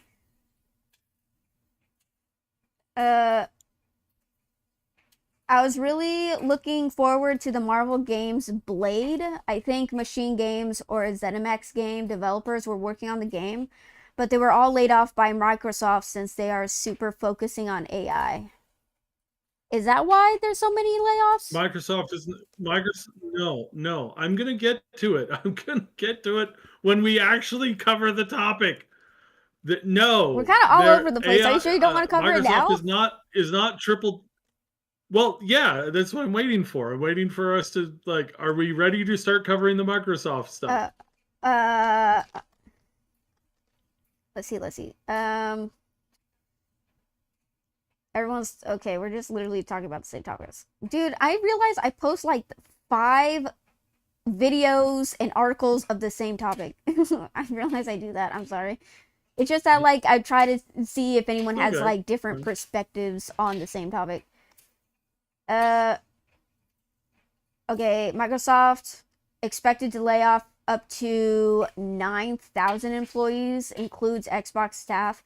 Well, wasn't it 15,000? Yeah, this is almost like 2 weeks old. So the most of the data that is in the Discord is like very, very, very, very, very old. So that we need to start with that premise of like, no, this is like like very, very, very. We're on different topics like of what's going on now. So like, and I'm gonna catch I'm gonna catch everybody. I'm gonna catch you and everybody up on like what's going on. So 2 weeks ago, they started dropping all of these things that Microsoft it was an absolute bloodbath. This was not exactly 2 weeks ago. This was about 11 days ago. So Microsoft started firing thousands of people. The number is sitting in around 9,000, but is rumored to be upwards of like closer to 10,000. So that's 10,000 employees just gone at Microsoft. And these cover a whole bunch of games. So the Perfect Dark game, the Initiative, studio shut down, Perfect Dark is canceled. Perfect Dark, supposedly the first quadruple A game, aside from the one that Ubisoft made after they BS their way through that with the whole Pirates game, completely disgusting, absolutely like trash. Screw them. But supposedly Perfect Dark was originally the original for a studio master game that everybody was so excited for. This was going to revolutionize gaming completely. They were talking about this being a 10-year game development cycle to create this perfect game. Perfect Dark, the perfect game, the game everybody's been waiting for. Then we've got Rare from Sea of Thieves and Everwild. Long-term game studio designer Greg Mayers and executive producer Lewis O'Connell have left. Everwild cancellation has left a whole bunch of people and devs laid off. You got Turn 10, that's Forza. 50% of the workforce has been laid off of that. The ZeniMax Online Studio making Project Blackbird for this game, as well as the executive, Matt, have been fired and massive layoffs have hit that studio. So Project Blackbird, done. A huge number of people at Halo Studios have been laid off because Halo and current projects with Halo, apparently lots of them shut down, scaled back, or just completely dropped out of the atmosphere. Raven Software, including Syndicate and Call of Duty, also massive layoffs. High Moon, also Call of Duty thing. Warzone support studio has been affected by major cuts. Sledgehammer Games, also Call of Duty. Modern Warfare co-developer has also been affected by massive cuts. Blizzard has lost their entire Warcraft Rumble operation. Warcraft Rumble was their mobile game that was like okay, but it should have just been slated as like a small thing, not expected to be a Candy Crush competitor. So that's just kind of sad and weird on so many cases. And then at King, aka Candy Crush, 10% of the people have been laid off there, about 200 people. I will say this, I've said this before, I'll say this again. Everybody at Candy Crush should be fired. That company is scum. They're garbage. I hate them all. That is one of the worst things that ever happened to video gaming in history. Candy Crush is not a game. It is a toilet entertainer that has absolutely nothing of value to offer gamers. Absolutely garbage. I hate it. But How many mobile times games are manipulating games. the game? They were manipulating the game to force you to spend more money. They were targeting children. They were targeting people with creating habits of high gambler addiction. These people are scum. I hope all of them end up anyways, terrible people. So Lots of people are going, oh boy, this is the end of Xbox. Xbox is over. PlayStation has won. Sony has won. Xbox is leaving the industry. No. No, I can report all of the money that has been removed from these studios is not going back to Microsoft's general budget. What?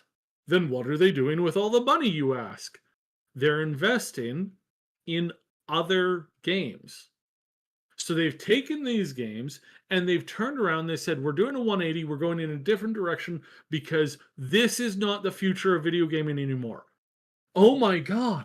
Microsoft has admitted that, let's go through the list, that Candy Crush, that scum of a company filled with vile people, Warcraft Rumble, a mobile game, also meant to strip you from as much money as they possibly can, Sledgehammer, High Moon, Ravensoft, all of these COD games that are live service games have been cut. Live service, where have we heard that recently? We've heard that recently somewhere. Wasn't there a bunch of games that completely fell on their face recently? Concord and what was that other one with the really bad graphics? Like just disgusting. Marathon. Oh yeah, that's well, Concord too. I mean, they were both disgusting. Live service games. Oh, live service games. The new Halo games that were being worked on were reportedly live service, and they've all been canceled. The ZeniMax Studio Online. This is an MMO. People say, sure, Saib, you love MMOs. Don't you love MMOs? Isn't the MMO your favorite type of game? Yes, it is. Project Blackbird was not an MMO. I'm going to stop you right there. It was not an MMO. It was an MMO light, primarily billed and advertised internally as a live service game. Live service game with a whole bunch of monetization in the form of monthly unlock boards, a whole bunch of other features that replicate a lot of the live service spending. You had set characters and skins that you could unlock for those characters. This Project Blackbird was not an MMO. Anybody who thinks it was, I'm sorry, but you were deceived. It's not an MMO. It was a live service game akin to basically just another form of lobby-based shooter. And it was a shooter. So, yay. That's a good thing. Turn 10, Forza, that was a live service racing game. Everwild from Rare, the guys who made Sea of Thieves, live service survival with cosmetics for you to buy. Again, what the fuck? And then Perfect Dark. Oh, Perfect Dark. Turns out that the trailer that we saw was completely Anthem levels of screwed up. Anthem levels of not actually what the game was like. An absolute money pit, just burning through money, not actually creating anything. They had more meetings about non-gaming things than they did about the game. I wonder why it was shut down. I wonder why they haven't been able to come out with a playable demo in 4 years. Really. Like internal demo for their internal people to play. Featured heavily live service stuff. Wait, what? More live service stuff? Yes. Every project that they canceled, every studio that got the axe, heavily involved, promoted, and were hiring and were discussing things on both like heavy DEI, again, the corrupt kind, the kind that doesn't actually care about your differences, your what you bring to the workplace that makes it unique and better. You know, the one that's all about manipulation and controlling people. That one again, because again, there's two different forms of diversity in the workplace. One is very good, and the other one is toxic and more so about power and controlling people than it is about actually, you know, making products that are good, that are elevating and celebrating people's actual diversity. Because again, it's like unless you're all clones, that's not real diversity. So I kind of want to take that word back because I think it's been under control of some very bad faith people for a very long time. Yeah. But at any rate, where is all the money going? What kind of games are they making? Well, this came out about 3 or 4 days ago. All that money is going to get this, new Fallout games. Yeah, new Fallout games. Fallout hype is at the highest that it's been internally. Season 2 of the Fallout TV show is coming out soon. And all of these new games, there's a whole bunch of them. How many? We're talking like 5. 5 different new Fallout games. New games. Plus a whole bunch of remasters in the form of the Oblivion remake. Which means that we're getting Fallout 3 remastered. We're getting New Vegas remastered. We're possibly getting Fallout 1 and Fallout 2 redone in a different way. These rumors have been going around for a really long time. Seems that they've got some weight to them now. We're getting, and this is really, really cool, we're getting a new Fallout New Vegas game. That means either a Fallout New Vegas 2 or something that is kind of in the stream. It may not be called New Vegas 2. It might be called just something different, but it still is. It's technically the spiritual successor of New Vegas 2. We're talking about getting a new different types, not just RPGs. We're talking about getting a new type of Fallout game, like some kind of, I've been hearing this for a while, RTS Fallout game. Interesting.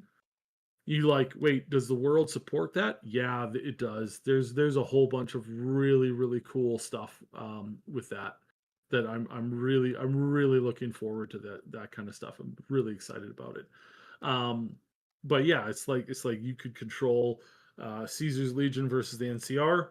That's a whole storyline that you could do with an RTS style game. It's looking really cool. You could do a survival sim.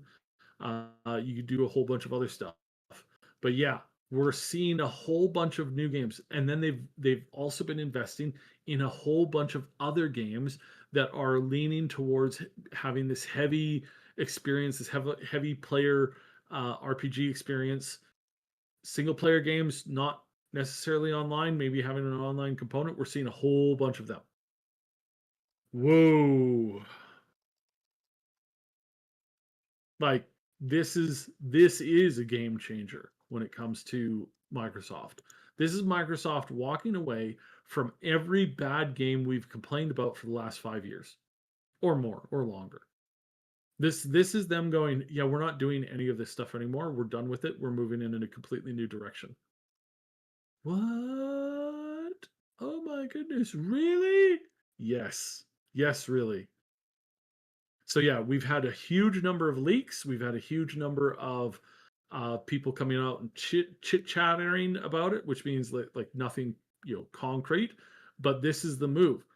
Microsoft didn't take this money and send it back to their investors or turn around and pay out somebody else. No. What they're doing with this is they're investing in other studios, new studios working on new projects because they're done with hitting their head against the wall with these bad releases that they've had for years.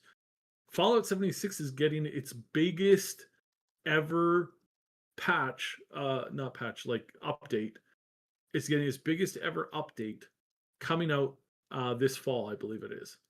It's going to completely is going to revolutionize how much the game has to offer and what you're able to do in the game.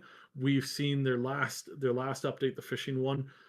Turns out really, really good. Very few bugs. Turns out that it was like marvelously released, and that was from the smaller team that puts out patches and updates and stuff like that.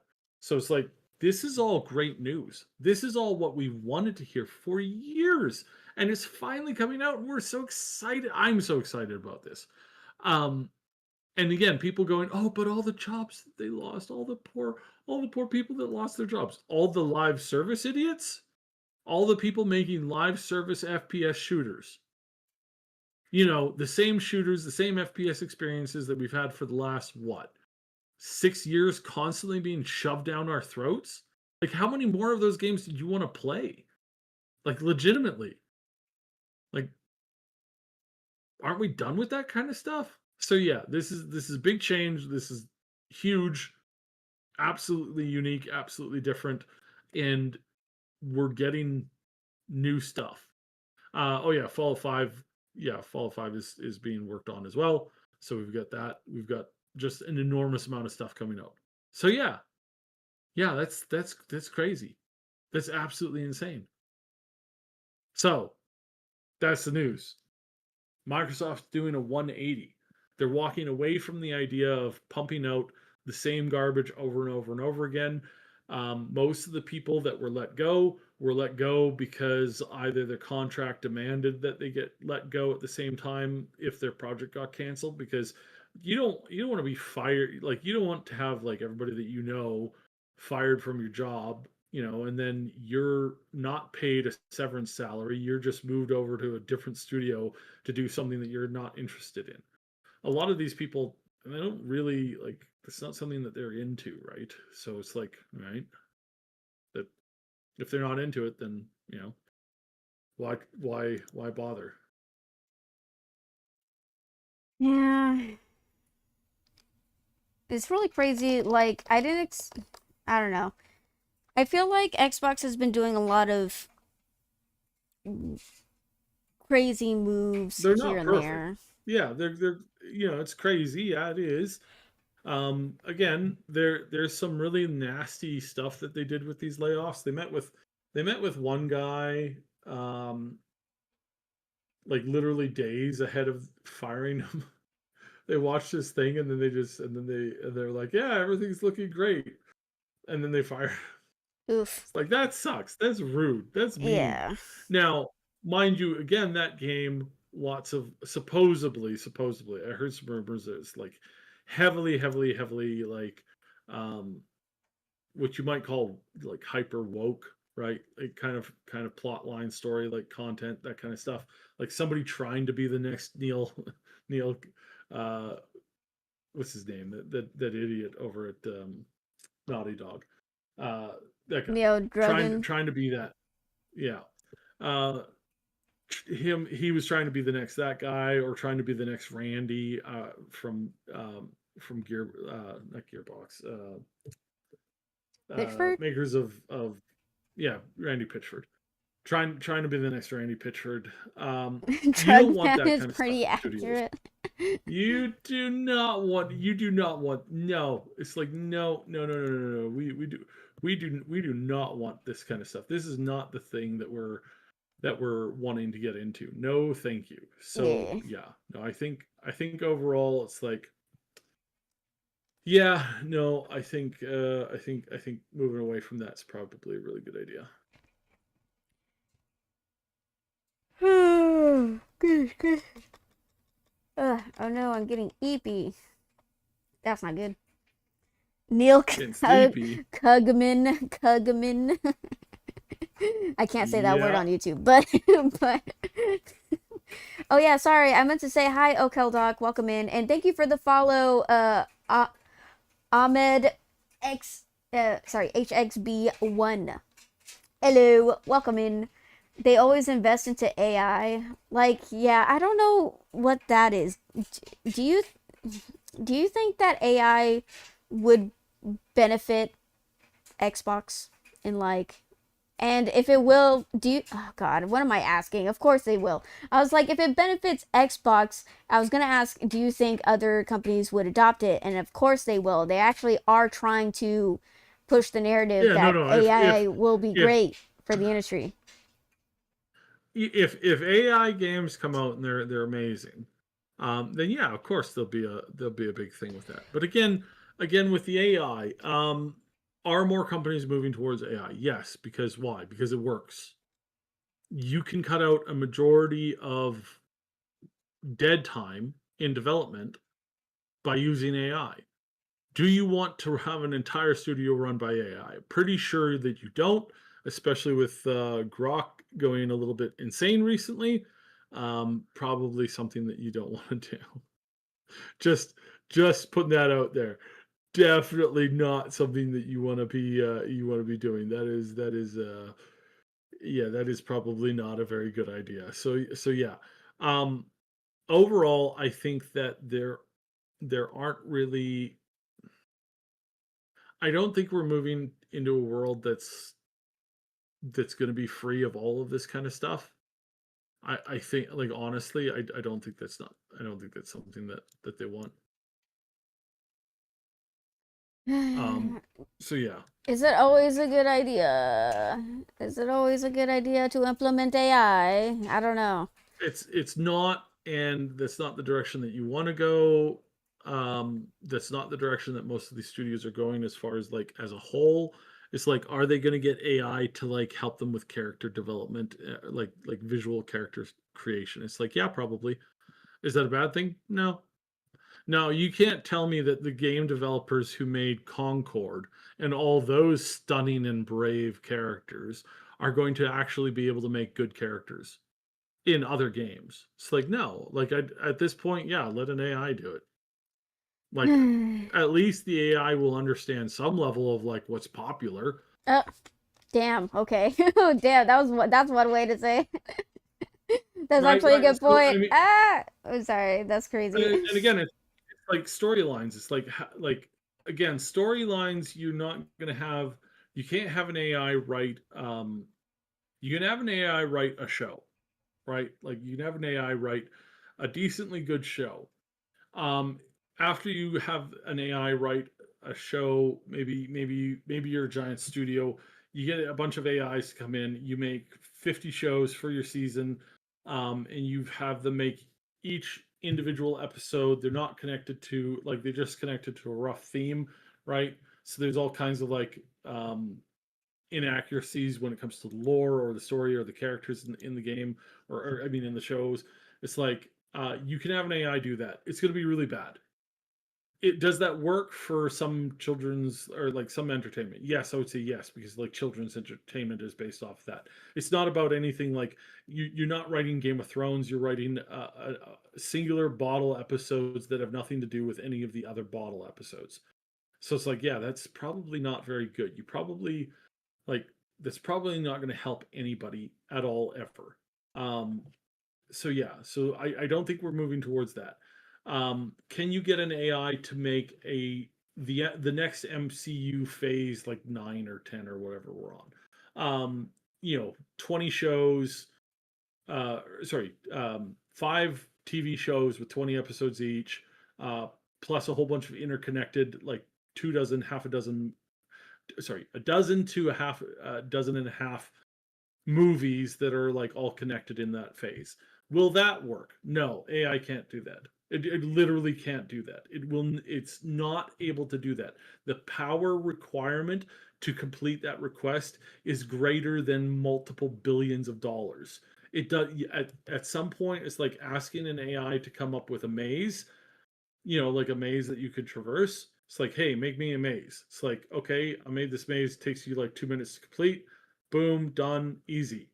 Okay, now make that, but not the same maze. Make it unique and different, and multiply it by, like, 10,000 and make it 3 dimensional and give it characters and personalities. How much did it cost to make the first maze? Like $5 to $10 worth of power. How much did it cost to make what you're requesting now? Like $8 billion worth of power.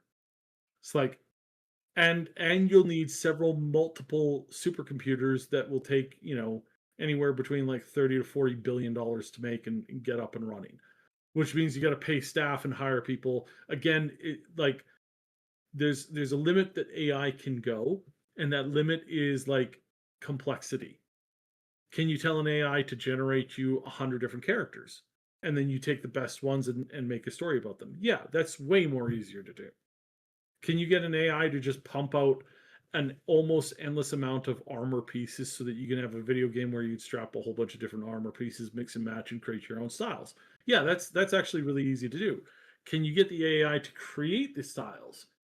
In some limited capacity, yeah, but human invention and human ingenuity when it comes to creating something creative is still as unlimited as the AI is. So it's like, yeah, just have them make the clothes. That saves you up a whole lot of developer and engineering space to like actually make the game good. Now again, I'm not stumping for Microsoft. There's a high chance that they blow this. And I'm going to be really upset if they do because that's my series. That's my IP. Fallout is my baby. You don't mess with my baby. Don't you dare. If you mess this up, ooh, it's not gonna be a good time. It's not gonna be a Mm. good time for anybody if that happens. We don't want that to happen. We want good games. And I think they realize now that they need good games. Do they know what good games are? I don't know if the suits know what good games are. I don't know if they know, like, it could be that they think, some fancy latte that they spend at at the internal store is the best thing that they've ever had. They might not know good art if it hit them in the face. Who knows? But the key point being is that Microsoft is changing their direction, and that's absolutely huge.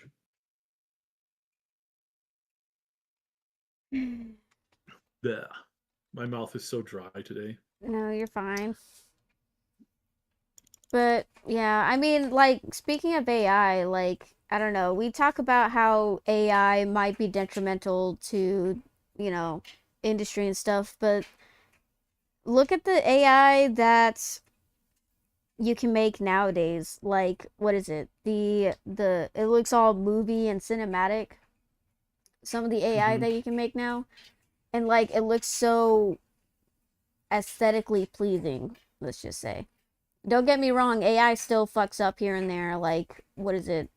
Buildings blurring in with human body shapes. Like there's some mix-ups still, but the fact that AI has advanced to the point where you can make a cinematic scene and have the person say whatever you want with background sounds is pretty impressive in my opinion. Yeah, it's getting there, but and I've Dude, been I love the following. I've memes. been I love the streamer memes with the yeah, AI. the streamer stuff, whether it's Sasquatch, right? The Yeah. Sasquatch one's pretty funny. I thought Um, the they're I they're pretty funny. They're not the funniest thing I've ever seen, which again yeah. is really important. And you watch one clip to the next clip, and the Sasquatch is different in each clip. Like it hasn't been able to nail down that like the same character energy. And that's caused a lot of difficulty. I've seen a whole bunch of the vlog type things, whether it's historical or some of the other stuff. Hilarious in like five different ways. Amazing. Genuinely amazing. Um I think it's hilarious. I think it's awesome. I think what we're seeing is like genuinely like has some really good stuff to offer as far as like development goes. And why? Because it's I've said this a lot before. It's an equalizer. We're getting an equalizer in the industry of entertainment. This is the most important thing we've ever had. Like you want there to be an equalizer between you and Warner Brothers. Does it mean that it'll be harder finding a good show? Yeah, but at least you'll have the option for a good show instead of constant dribble and garbage. Like, who wants that? Like, who wants some of the garbage that we've gotten over the last few years? We've gotten some of the worst entertainment, worst treatment of our beloved IPs ever in the history of gaming. It's absolutely disgusting the amount of garbage that we've gotten. So yeah, I am at this point I am 100% up for something new, especially if it equalizes us and the big mega corps out there because that's a problem that we haven't been able to fix.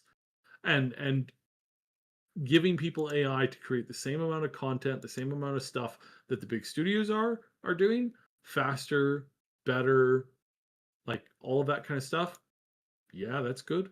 I think that's very good. I don't think there's a downside to that. I really genuinely believe that there's no downside to us getting the equalization that we want, that we deserve, that we can have, because it's like that is super, super, super important. Mm, but it's still, yeah. I'm Yeah, just a and I little. mean, 100%. There's going to be problems. There's going to be issues with it. Some of the worst, like some of my worst fears when it comes to like where can AI go wrong? It's like where can AI go wrong? So many different ways, so many different places, so many of the most extreme, most insane problems that we can imagine are probably right down the tube, so to speak. Like we're looking at some truly horrifying issues coming down the pipes. Things like somebody getting their hand on an AI and then asking the AI, like, "Hey, how do I make a runaway like thermonuclear explosion with like stuff that I can buy at the hardware store?" And it's like, "Oh, buy 20 of those, 5 of these tools." Do this, get some heavy nickel, and then do this, do this, do this, and you'll create an explosion that'll rip half the planet in half. It's like, yeah, yeah, that's probably not good. That is probably 10,000 times not good. Yeah, Yeah. that is going to be a bad day. Yep. Mm-hmm. Yeah. Uh, oh God, Jamil is like, what AI are you looking at that's aesthetically pleasing? No, that's not what I I, meant. I just meant that it's everything, all the, God damn it. I was gonna say all the body parts are in the places they need to be, and I was like, wait, that sounds even worse. No, I mean that like, sounds no, worse. I mean it's not. What are you talking about? I, I haven't you seen the AI commercials I know promoting it? I know what you're saying. I know what you're It saying, just dude. looks really, really good. Like the people look realistic. Like they I don't know. It Yeah, just actually yeah. looks cinematic. Like these are actual movie scenes, and I was like, wow, my work here is done. God damn it. Anyways, but yeah, like I don't know. Like it could go a long way, but until next time, damn it, Jimmy. Damn you! But yeah, like given enough things to work with, AI could be used as a good tool for certain things. But when it starts impeding on people's jobs, that's when it's like maybe we need to calm down a little bit on the AI stuff. And it's not even like real AI Jobs are always, yeah, well, I mean, jobs are always going to be like changing to due to accommodate. technology. Yeah. Do, yeah, and like I ask myself this: do we want, do we, and this, real question here, like 100% real question here. Do you think we should have people picking crops or machines picking crops? It's like, do we really want to employ people who go out do backbreaking labor in the sun all day long? Like, do we want that? Now, is the question, well, do those people get to exist or not exist because they're, they might be in the way of progress. It's like, yeah, we definitely don't want that. Like that's very, very, very, very, very, very, very, very, very, very, very, very bad. That is, we do not want that to have that to be a thing. But the question remains is like, well, what else can we have? Like, what else are we looking at? What are the other options? It's like, well, that's going to be a very tricky thing with a lot of very difficult answers that may or may not come out easily. So yeah, 100%, very difficult question and very problematic. And do I want people to have the ability to, like, we're going to have to come up with some crazy new government. By the way, the first government problem that I probably want the AI to replace, probably the politicians. At this point, can we just get an AI that sticks to its word? It's like everybody like votes for the different AIs. Do you want version, 1.1, 1.3, 1.7, 1.8? And it's like, what do you believe? It's like, well, we're going to do this, this, and this. And it's like, okay, cool. We're going to vote for this AI. And then the AI does exactly everything that was on the list without like being some kind of like monkey. What was it called? The monkey hand? The, yeah, the monkey hand. It's this term where it's like you you wish for something, but it comes out like it's like I wish for $1 million, right? So then $1 million are airdropped on you in a compressed bundle, killing you instantly. It's like, well, you got what you wished for, right? It's like we don't want that. Yeah. We don't want that. Please, not that. That's not what we want. Yeah, we want something that doesn't kill us instantly. That kind of stuff. So yeah, interesting concepts. Hmm. Oh yeah. So did you hear about the Ready or Not censorship? Oh boy. So Ready or Not Steam reviews drop sharply after Void Interactive explains it is altering the FPS game to secure certification on consoles. And if you're not privy to Ready or Not, it is a dark, gritty game about real world Yeah, SWAT we scenarios. yeah, we got a lot of people who play that in the discords, Yeah. and it was at one point very gritty, very realistic in the sense that yeah, there's some major problems that police officers face. This totally a real thing that we see. Not cool with some of the situations, but they showed those things. They showed those things for what they were, and now they have to censor everything on both the PC and Consoles. the consoles, because the consoles are like, yeah, we don't want you showing this, this, this, and the other thing. It's like, oof. And it has majorly set off the fan base. It has set off the fan base because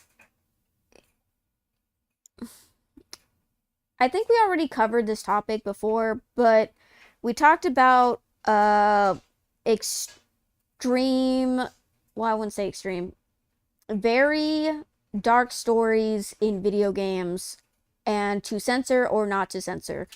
And I said that being faced with the reality of the hardships that people really do go through, uh, I think it's a disservice to censor that because you're covering up people's eyes to the horrors of reality that some people, that is the reality they live in. And it does a disservice to do that to them because it,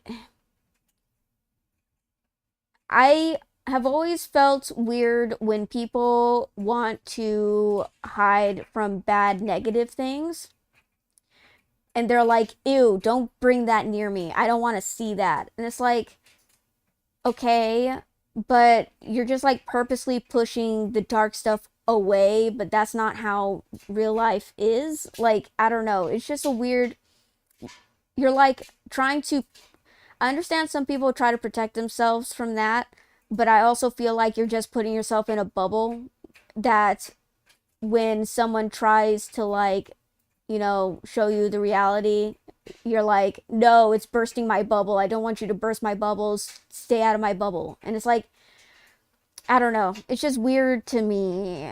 Maybe because, like, I know that reality sucks really badly because I have my own experiences. So I'm like, I've seen things and stuff. I know things. I've experienced things. So I know things. And so I know what the reality is. But I don't know. It just feels weird. Like people actively cringe away from stuff like this. And they're like, kids shouldn't be around this stuff. Kids shouldn't be, and it's like, but it's an adult rated game. Like, I think, I would assume it is adult rated, right? Like, Yeah, where you're not, yeah, no, it's not like yeah, yeah, it's it's not not like for they're trying to kids. skirt that stuff. Yeah, Yeah, it's not for kids. It is definitely a very adult game. But they're like, well, they what is it? What is it? They're like sensationalizing scenarios when people actually experience this stuff, and it's like they actually do take care. Was it the devs communicated with actual responders during crises in order to, and they do it in a respectful way so that you can experience what actually happens in these scenarios, but they do it in a way that is not sensational. They do it in a way that's very grounded and is very real. This is serious. Uh, but it's like, I don't know. It's just, I think they do a good job doing that. I feel like they do a good job because what is it? I recently was watching a video of like, apparently Ready or Not has a storyline. I didn't even know that, but hmm apparently it has a storyline. And I was just like listening to this guy go over, it was a 4 hour long video, but he was going over like, you know, the different maps, the different characters that you meet depending on whatever scenario that you're thrown into, and like the different situations and the victims and the survivors and the perpetrators. And I was like, oh wow, like some of the content is very visceral, like very visceral, and it tackles real world stuff. And I appreciate that it does do that because not a lot of games and not a lot of media do that because of the harsh material, because of the harsh material of reality. Like people are so, like, knee jerk reaction is to say that it's like, oh, you're trying to make a profit off of like victims pain or something, and it's like that's not what they're trying to yeah, do. it's extremely disingenuous to say that. Yeah, like it's, they want you to experience it because this is the truth. Everyone keeps talking about my truth, my experiences. This is the truth. This is the experience that these victims go through. And it's the experiences that these SWAT personnel go through as well. Like, this shit is traumatizing to get through from the victims' perspectives and from the responders' perspective. Some of these people witness so much disturbing things that they definitely have to go through therapy to get through some of these missions, because like they like I can't think that a normal person can go through this IRL and then they'll make get out mentally unscathed, you know? Like this is like really deep stuff. I think that they shouldn't censor it. I think it just it like blankets over the reality that, I don't know, they put so much effort into making this game as grounded and realistic as possible so that people understand these are actual situations that happen, only for them to just censor everything. That just feels so fucking weird. Like they put so much effort into it only for them to just like cover it all up. I don't know. I don't know. That's just, that in itself, them covering it up feels icky. Like, which is kind of a, I don't know. It's like, I don't know. No, I concur. It's not good the way that they're kowtowing this stuff. It's like it's this isn't what, like if they didn't want to cover that stuff, if they wanted to make it all about gangs and like gangs selling like some mythical new drug, right, that doesn't exist, it's like that's one thing. But they didn't do that. They did it, they followed the real stories, and the real stories are really messed up. That's why they're real, and that's why they're stories, is because they like it's like you take perfect suburbia. You take perfect suburbia, you fill it with like 100% people who have no violence, no crimes, no nothing. The worst crime that you have is somebody double parked by accident.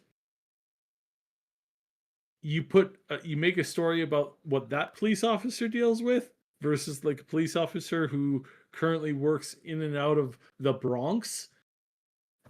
I'm sorry, but those are two different worlds. And yeah, you could make one a game about one, or you could like it's not the real story. That's what I'm saying. There's a real story and then there's the fake story. And the real story does deserve to be told because it's real and because this is what we have to understand about ourselves as humans in order to like move past this kind of stuff. Yeah. Genuinely. Yeah. I also said it in another podcast, but it has been proven that like trigger warnings isn't good for your mental health.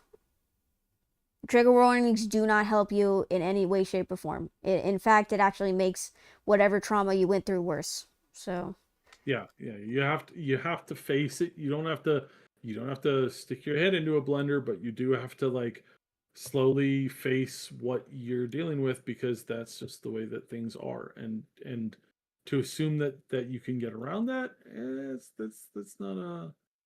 that's not going to be a good time for anybody. yeah. So I don't know. That's something this is gonna really affect the fan base if they decide to go through with it. I know they're trying to get onto console so that they can get like, can't they just separate it? Like Um, having uncensored no, on PC and then censored on consoles? no, not if they're running the same like source UI and stuff like that. There's some weird. It's not impossible, and I would honestly wish that they do a better job with it. That would be kind of cool if they did that. But yeah, that's there's some messed up rules on that. Yeah. Jim, you said I saw that storyline. It's a crazy story, but still, what you do in one map connects to another. You see the story from all angles. Yeah. It's just I mean, it's just God, I hate censorship so much because I feel like it's just I don't know, it just feels infantilizing, you know? Like It is, and that is a very big problem with storytelling that we have today. You wonder why you're encountering so many infantilized children who don't understand what they're what life is actually about, what life is actually demanding of them. And you're like, why is this like this? Why is this like this? It's like, gee, I wonder why. Like legitimately, gee, I wonder why. I'm sorry to tell you, but life is not all sunshine and rainbows. uh And the more that you think that is, the more dangerous you are as a person. yeah. And and I've seen it. I've seen it in the form of like um people not letting other people get over grief.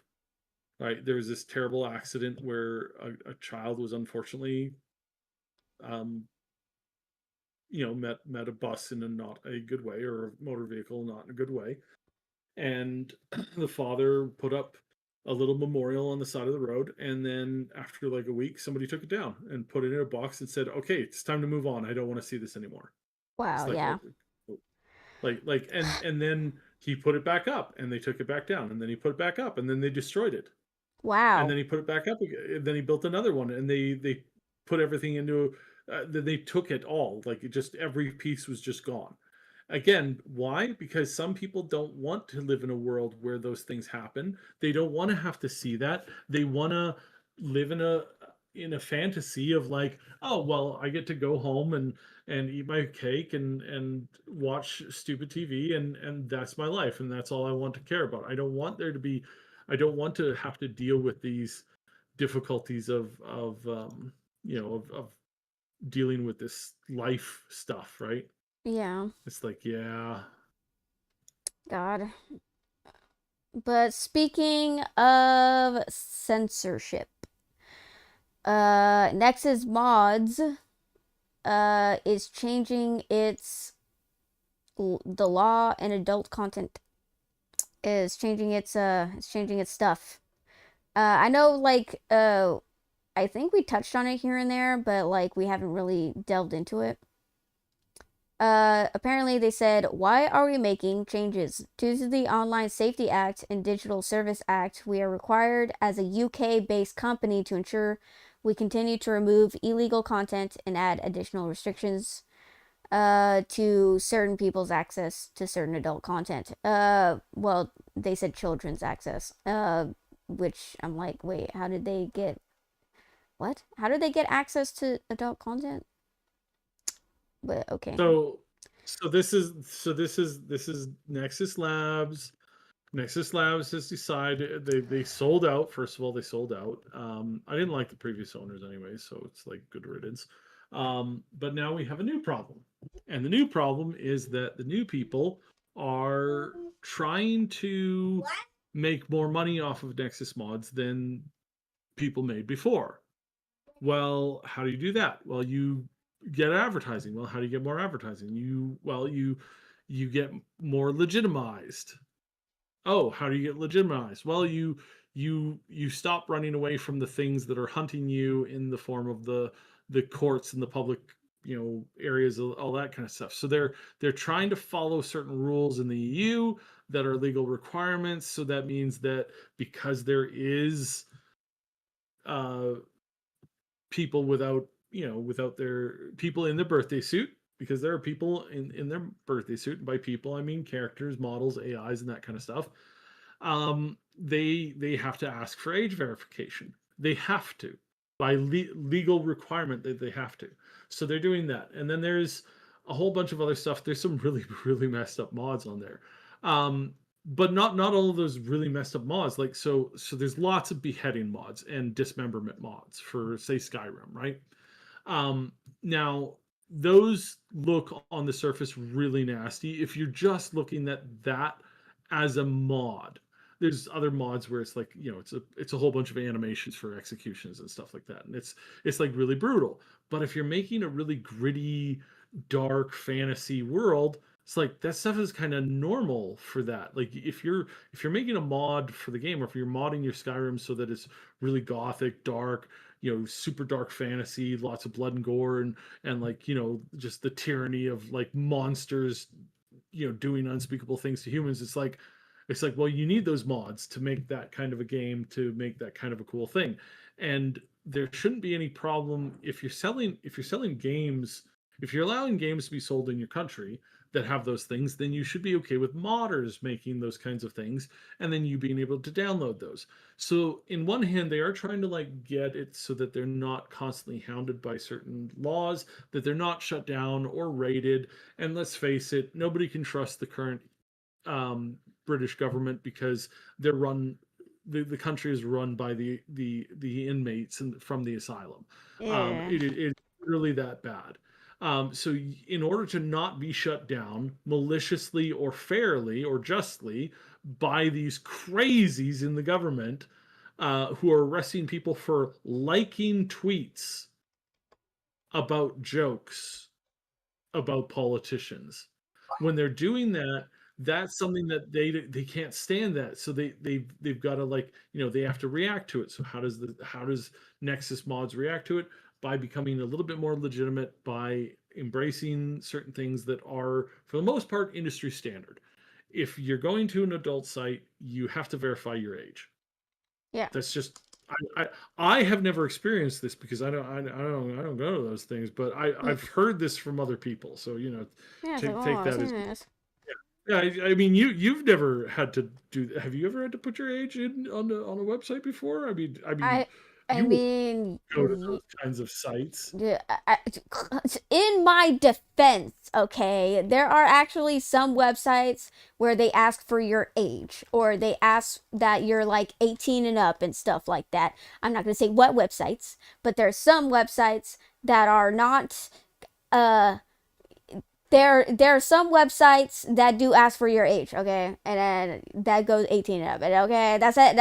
I'm just saying. I'm not gonna say what sites, but there are, okay, and Right. Yeah. So So that's what they have to do. They also have to tag things that have gruesome violence, stuff like that in it. Does this mean that they're going to be taking down, stripping down a whole bunch of mods? That's a very good question. well, I don't know. I don't know if that's going to be a thing. I really don't. I genuinely am worried about it. I want to kind of, I sort of want to get on and like take care of a whole bunch of mods like that I've been meaning to like back up. Like there's a whole bunch of mods that I need to back up and make sure that I have permanent access to, including my own. Like this, and again, this stuff is really, really, really important. And there's a lot of, and you can't. They can't just say, okay, well, we'll let the modders like do that. There's a lot of modders that aren't active anymore. I mean, hell, there's some modders that aren't even alive anymore. Like genuinely, there's some modders that just aren't alive anymore. And that's also, it's kind of sad. Like it's very sad. But yeah, it's like yeah, that's a big problem. So what do you do about that? And they're trying to come up with answers for it. Are they doing it successfully? I don't know. That's a good question. mm, And we won't know the answer to that for a while yet because yeah, it's a tricky situation. yeah. God damn it. Well, it's whatever, dude. It's whatever.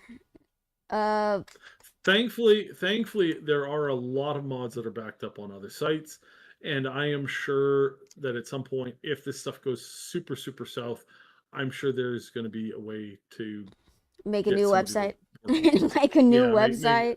I'm sure that there'll be new stuff, coming at some point soon. So yeah, I think that's totally reasonable. And wow, we have a massive thunderstorm Oh boy. rolling in here. If I Yeah. remember correctly, Nexus is owned by a monetization company. Is that right? Yeah, wasn't didn't So they so Nexus Mods just got bought out. I don't know everything that has to do with this new company that bought them out. I legitimately I don't know. I've tried looking it up. I haven't been like super super active on that. All I know is that yes, they were bought out by a company that seems to be wanting to monetize this stuff more. That seems to like I just hopped onto their website and lo and behold, I have ads. I have like 100% more ads than I've had before. Now, that means that I've gone from I've just closed out one ad that was a bottom banner ad. Like so it wasn't even a top banner ad. It was just like it was at the like attached to the bottom of the screen. I don't like that. Excuse me. I am so sorry. you're fine. I don't like that. I'm not super excited for that. That seems like it's a bit of a problem. But yeah, it's yeah, it's a problem. What to do about it? Good question.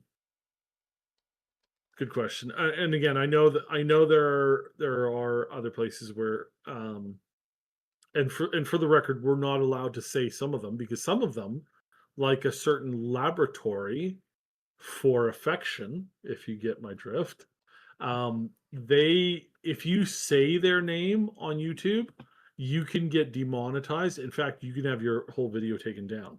If Wait, you link what? to that website, your whole you can get a strike on YouTube.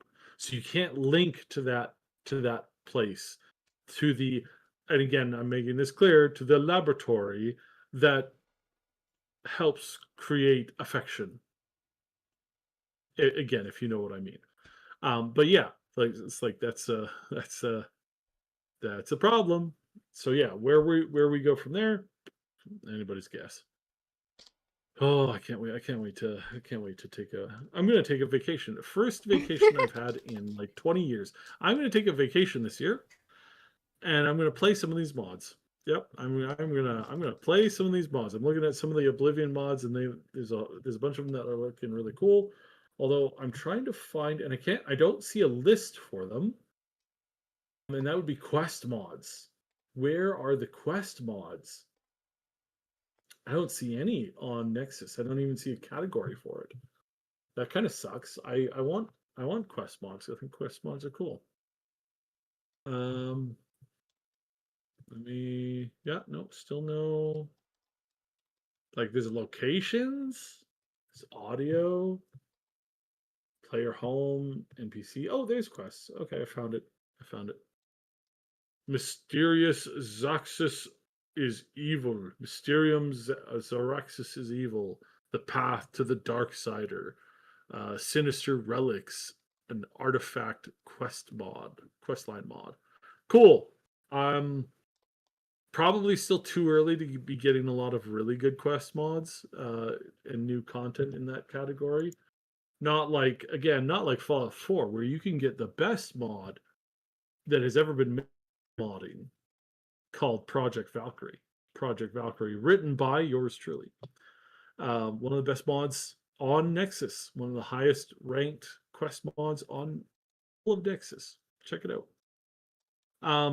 Yeah, that storm's just coming down. I gotta close the window. I'll be right back. All right. Let's see. 2.5 million people have wishlisted Mafia: The Old Country. Yay! I am so excited for Mafia: The Old Country. It looks so good. Sometimes get with AI. So let's say it is. Some people bent the rules on YouTube until they broke and got the entire channel killed off by Google. God dang. Some of these scenes are no joke when skin is involved. Jeez. But yeah, I'm so excited for Mafia: The Old Country. It looks gritty. It looks interesting. Mafia roots. Hell yeah. Well, it's kind of like a fictional mafia, but you know what I mean. Like, it looks really good. It looks really interesting. I really like the scene where it's like they're all underneath the cellar and they're like having kind of like a cult meeting and they're like swearing their oaths to the family. Like, I thought it was pretty cute because it do be like that sometimes when it comes to the family. So make sure you wish list Mafia: The Old Country and get that 2.5 to 3 million even. Deploying on Xbox. Helldivers 2 is coming to Xbox because it was a Sony exclusive for the longest time. Yeah, it's coming to Xbox. Aren't you excited? Helldivers. Helldivers. We're getting new recruits to Xbox.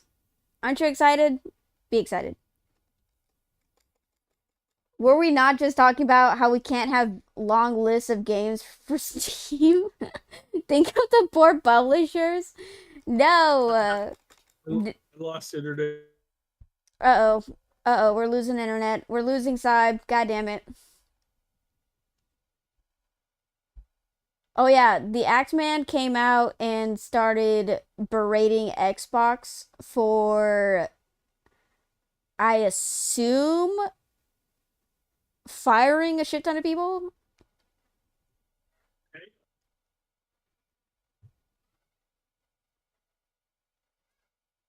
Oh yeah, and then going back to stop killing games, apparently the EU link was down for a while and someone said that seems it was people DDoSing the website. I fucking knew. I fucking knew they were saboteuring. Saboteuring. Oh, there's fanboy beef with Helldivers? I don't understand it. Yeah, I don't know. Like, I don't know. Crazy enough, have you heard that PS5 fanboys are going to assault Xbox players on Helldivers 2? No joke. Why? Why? They're recruits. Why are you being... I thought the console war was over, guys. I thought the console war was over, guys.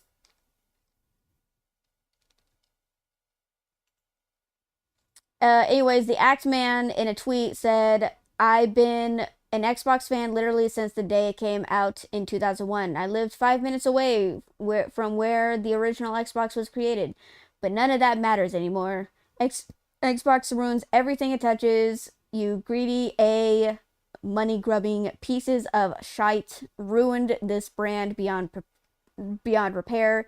Fudge you. That was very passionate.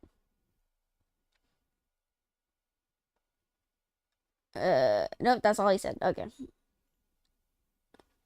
That was a very passionate fudge you. But yeah, that's his opinion on it. Console wars never change.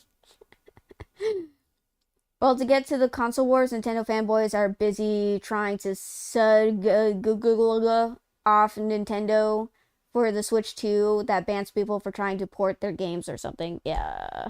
Uh-oh. Oh, we lost Saib for a second. Saib? I'm back. It's coming down in sheets down here, along Okay. with hail. Oh no. Lots of hail. Yep. Uh-oh. Well, dang it.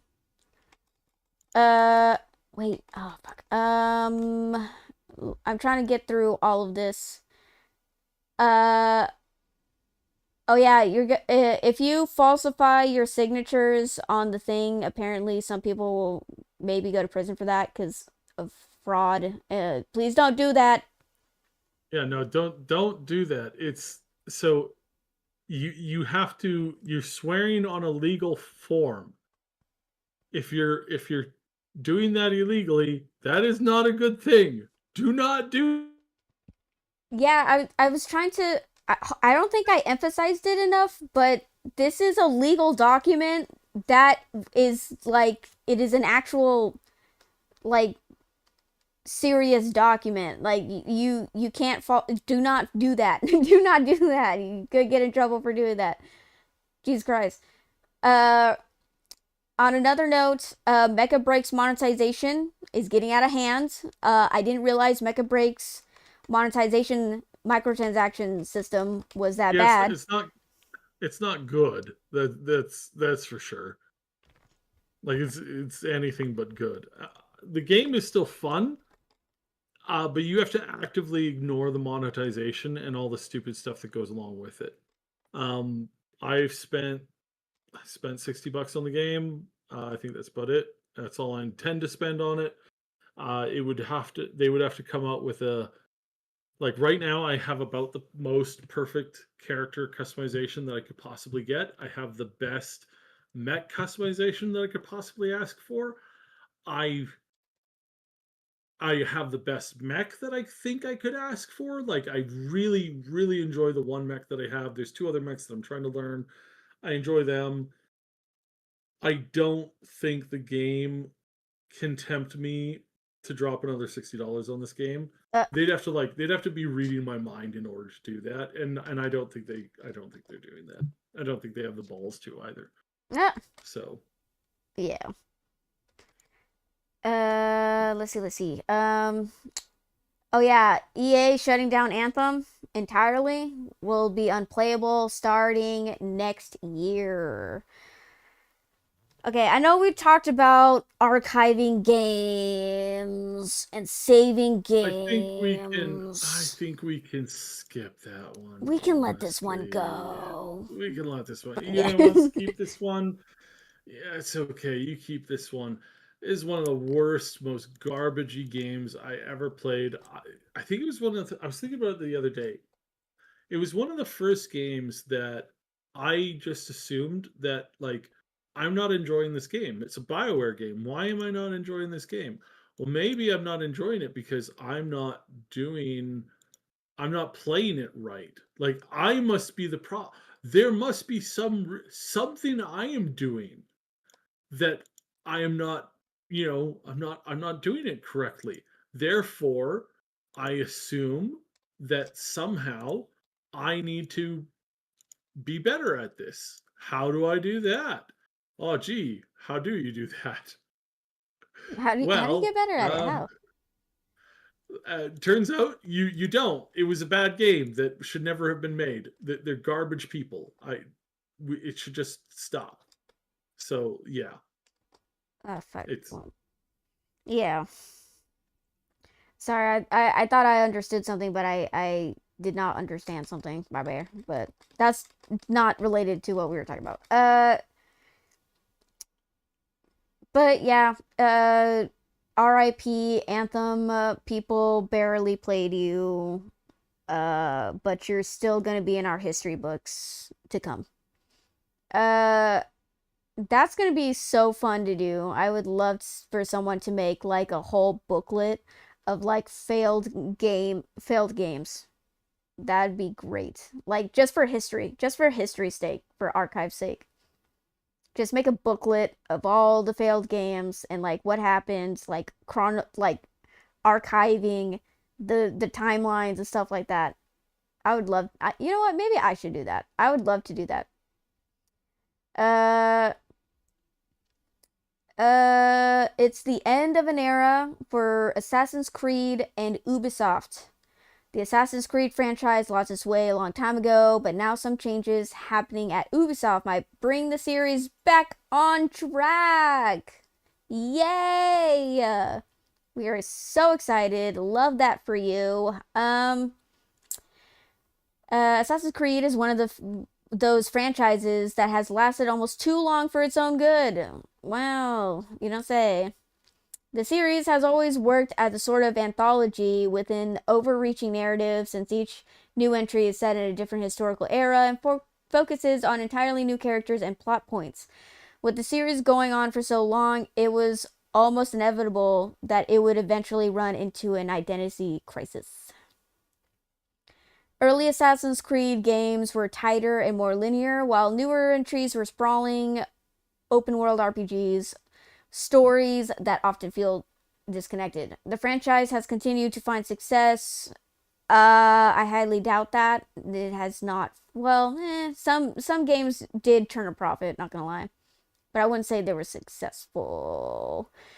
But as the gameplay has shifted, some fans have grown increasingly dissatisfied.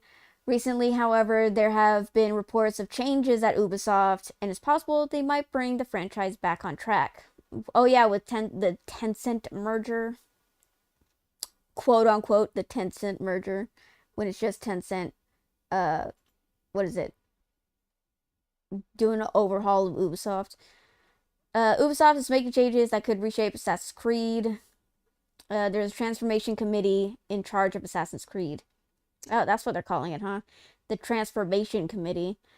Assassin's Creed Shadows sold well. Okay. Assassin's Creed Shadows sold well and received generally positive reviews. Sure. Okay. But while it was a step in the right direction, it was not. Why are you lying? It wasn't quite the big win Ubisoft needed. It was not. Consumer trust has taken a hit in recent years due to excessive monetization, layoffs, and delayed releases. Still, signs are emerging that the studio is taking steps to restore the franchise's former glory. Tell me, what are these steps? Wait, what? In an internal email, Ubisoft CEO Yves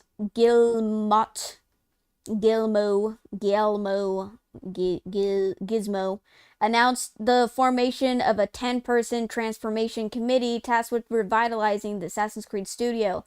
Handpicked by Guillemot, the group is co-led by his son, Charlie Guillemot, because he totally didn't, run a part of the business into the grounds, or almost did, and they had to kick his butt out of the company. That didn't happen, sure. And Ubisoft's chief studios and portfolio officer, Marie-Sophie de Wabert. The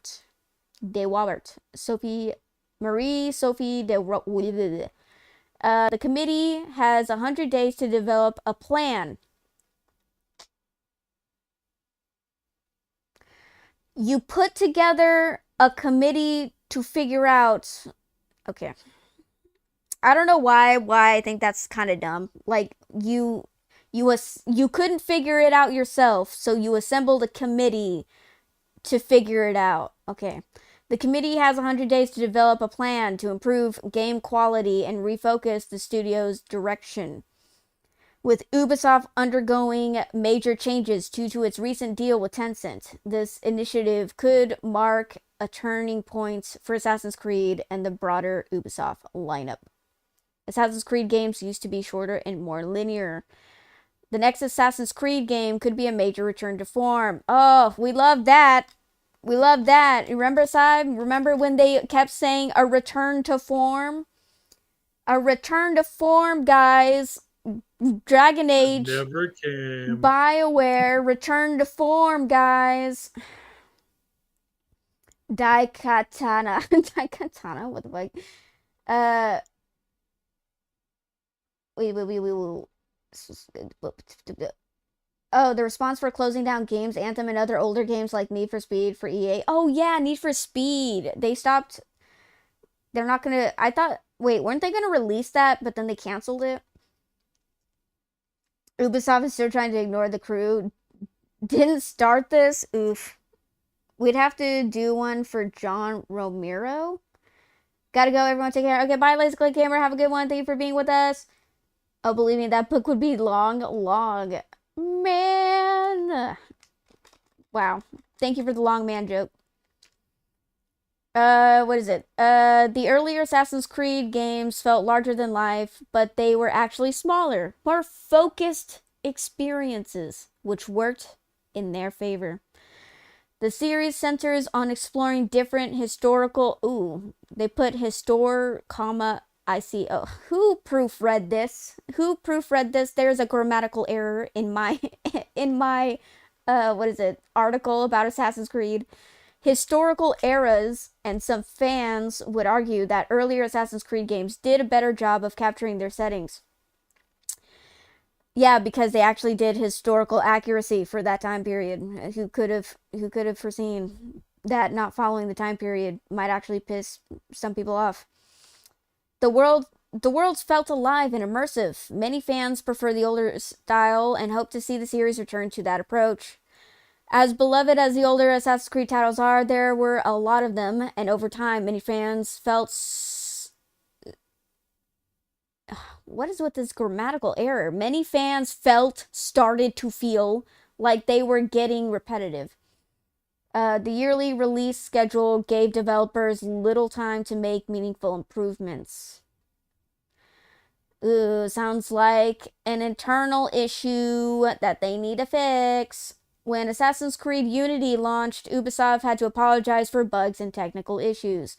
Now, it might be time for the franchise to change direction again. Ubisoft, you keep saying that, but you're not saying how they're going to do that. Ubisoft needs to decide on a formula for Assassin's Creed. Oh, so this is just your opinion on how they should make that? Okay. Is the open world RPG format right for the franchise? No.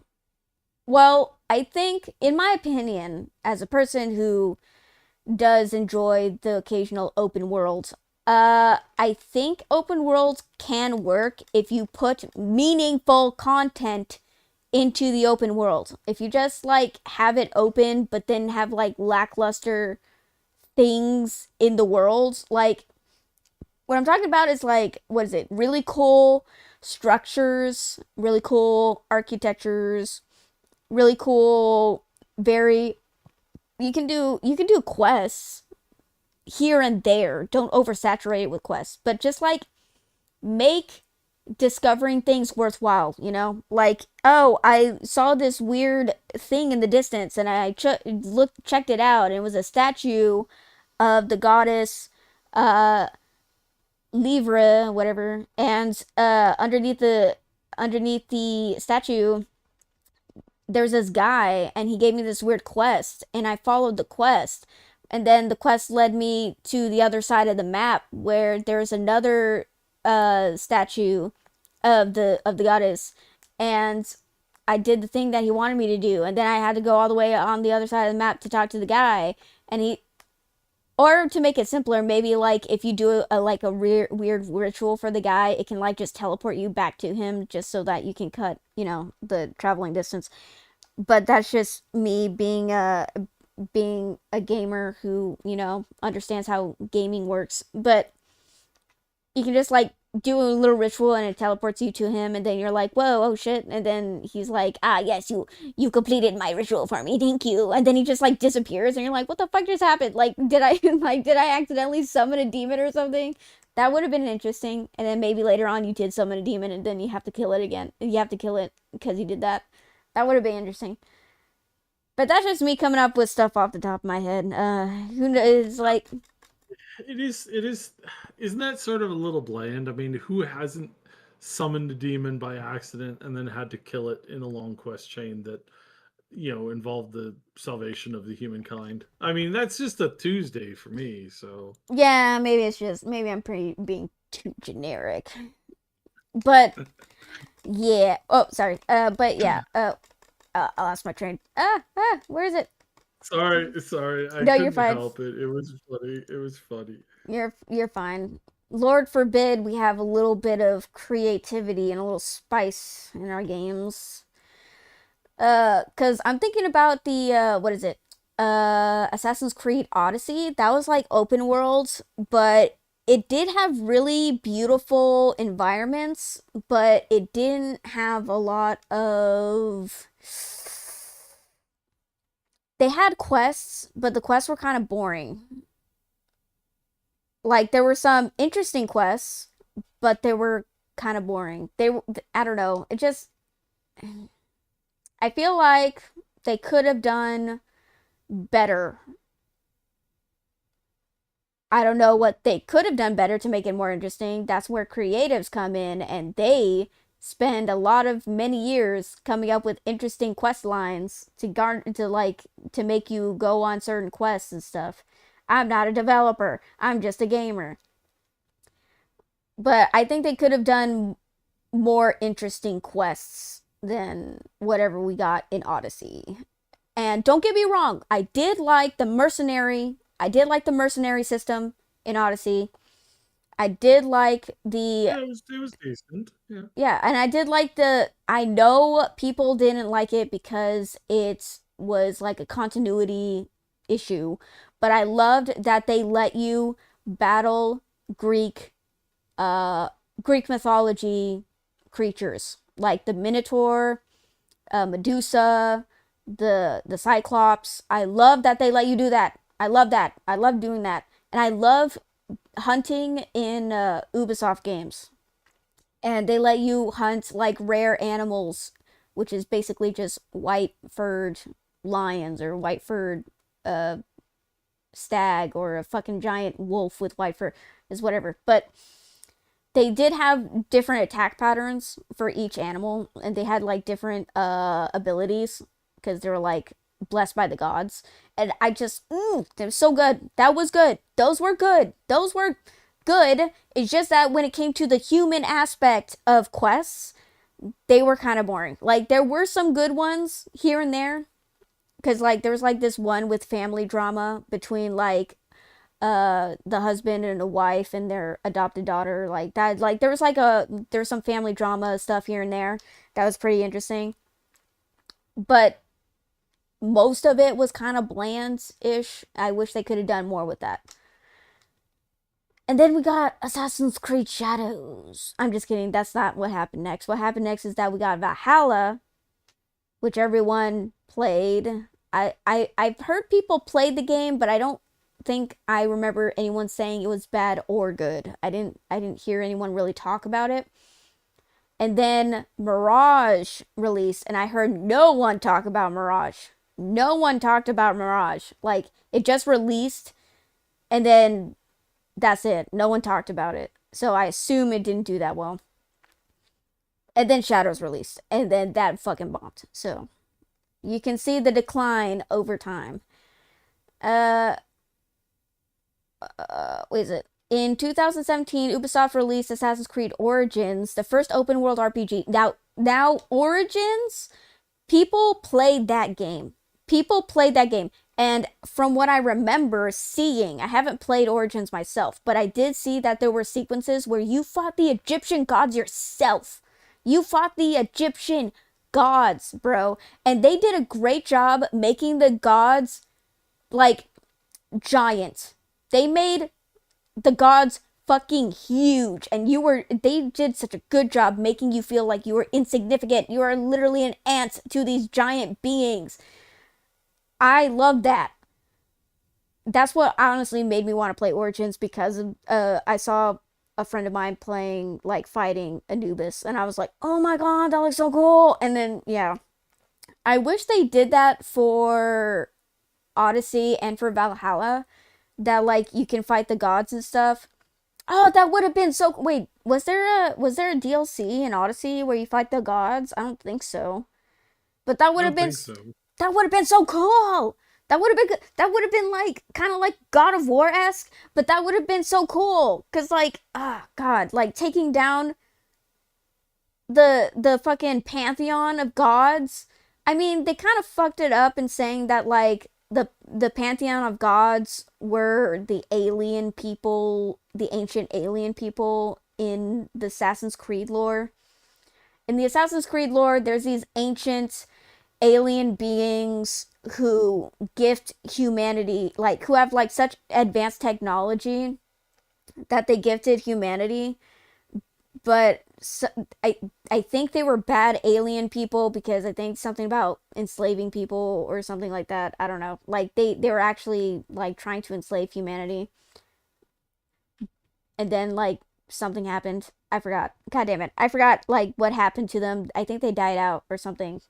But yeah, like the whole point is that the alien race left behind, or ancient human, sorry, not ancient, like civil, technologically advanced humans, who are, they looked human, but they're, I guess they're kind of aliens, whatever. Anyways, they left pieces of Eden, as these advanced technology are called, which is just, weapons, legendary weapons that you hear in myths, like the what is it, the Garden of Eve, or like the apple, from the Bible, like the Eve's apple, or the poison apple, I don't know what you call it, like the apple from the Bible, or like, what is it, what's that, god damn it, what's that one sword, Excalibur.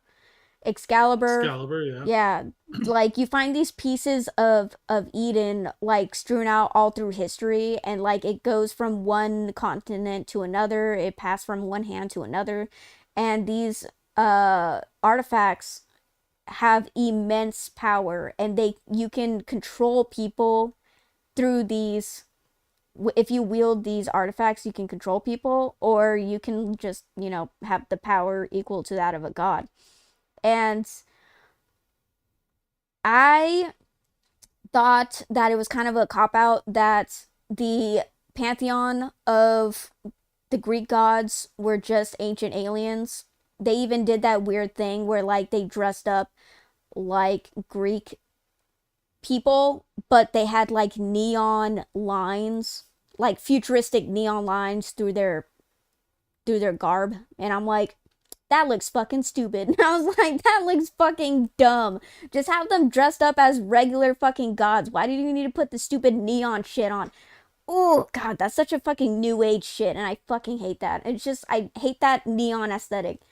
And they felt the need to be like, oh, this is a god, but he's actually an ancient alien, so we gotta put neon fucking lines through the designs. And it's like, it looks fucking stupid, dude. Anyways, I just thought it was kind of dumb that they made the gods ancient aliens, but I was like, okay, whatever. But if they actually like leaned into the They're mythology, they're always doing that, and it's kind of annoying.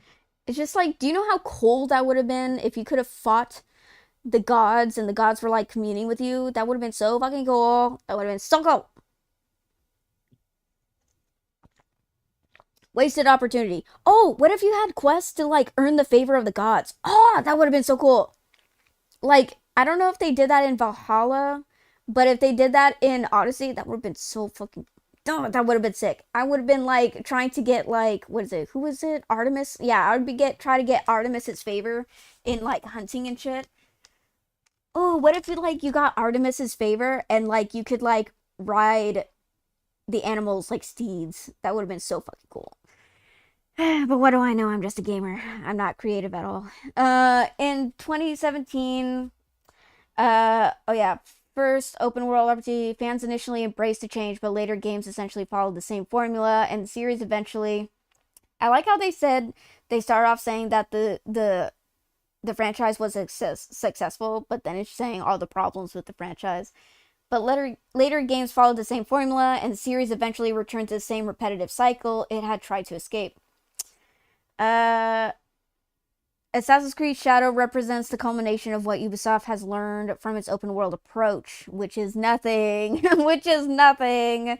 And while it's been well received, it was not well received. It doesn't necessarily stand out from similar open world games. Wow, okay.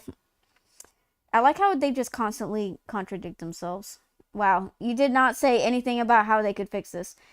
While it's possible the series will see a major change in direction, there is also a change that the Assassin's Creed franchise could remain.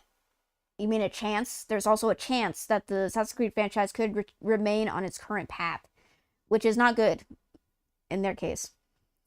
The developers might continue creating massive open world experiences. Please don't. Oh yeah, they already said that the next game they're coming out is Assassin's Creed Hexi, and that's going to be a smaller experience. It is not going to be open world. It's going to be on a smaller scale. Thank God. But I think they said it was only going to be like the main story is only going to be like 4 hours or something, and I'm like, ooh, I don't know if I like that. Like, I don't know.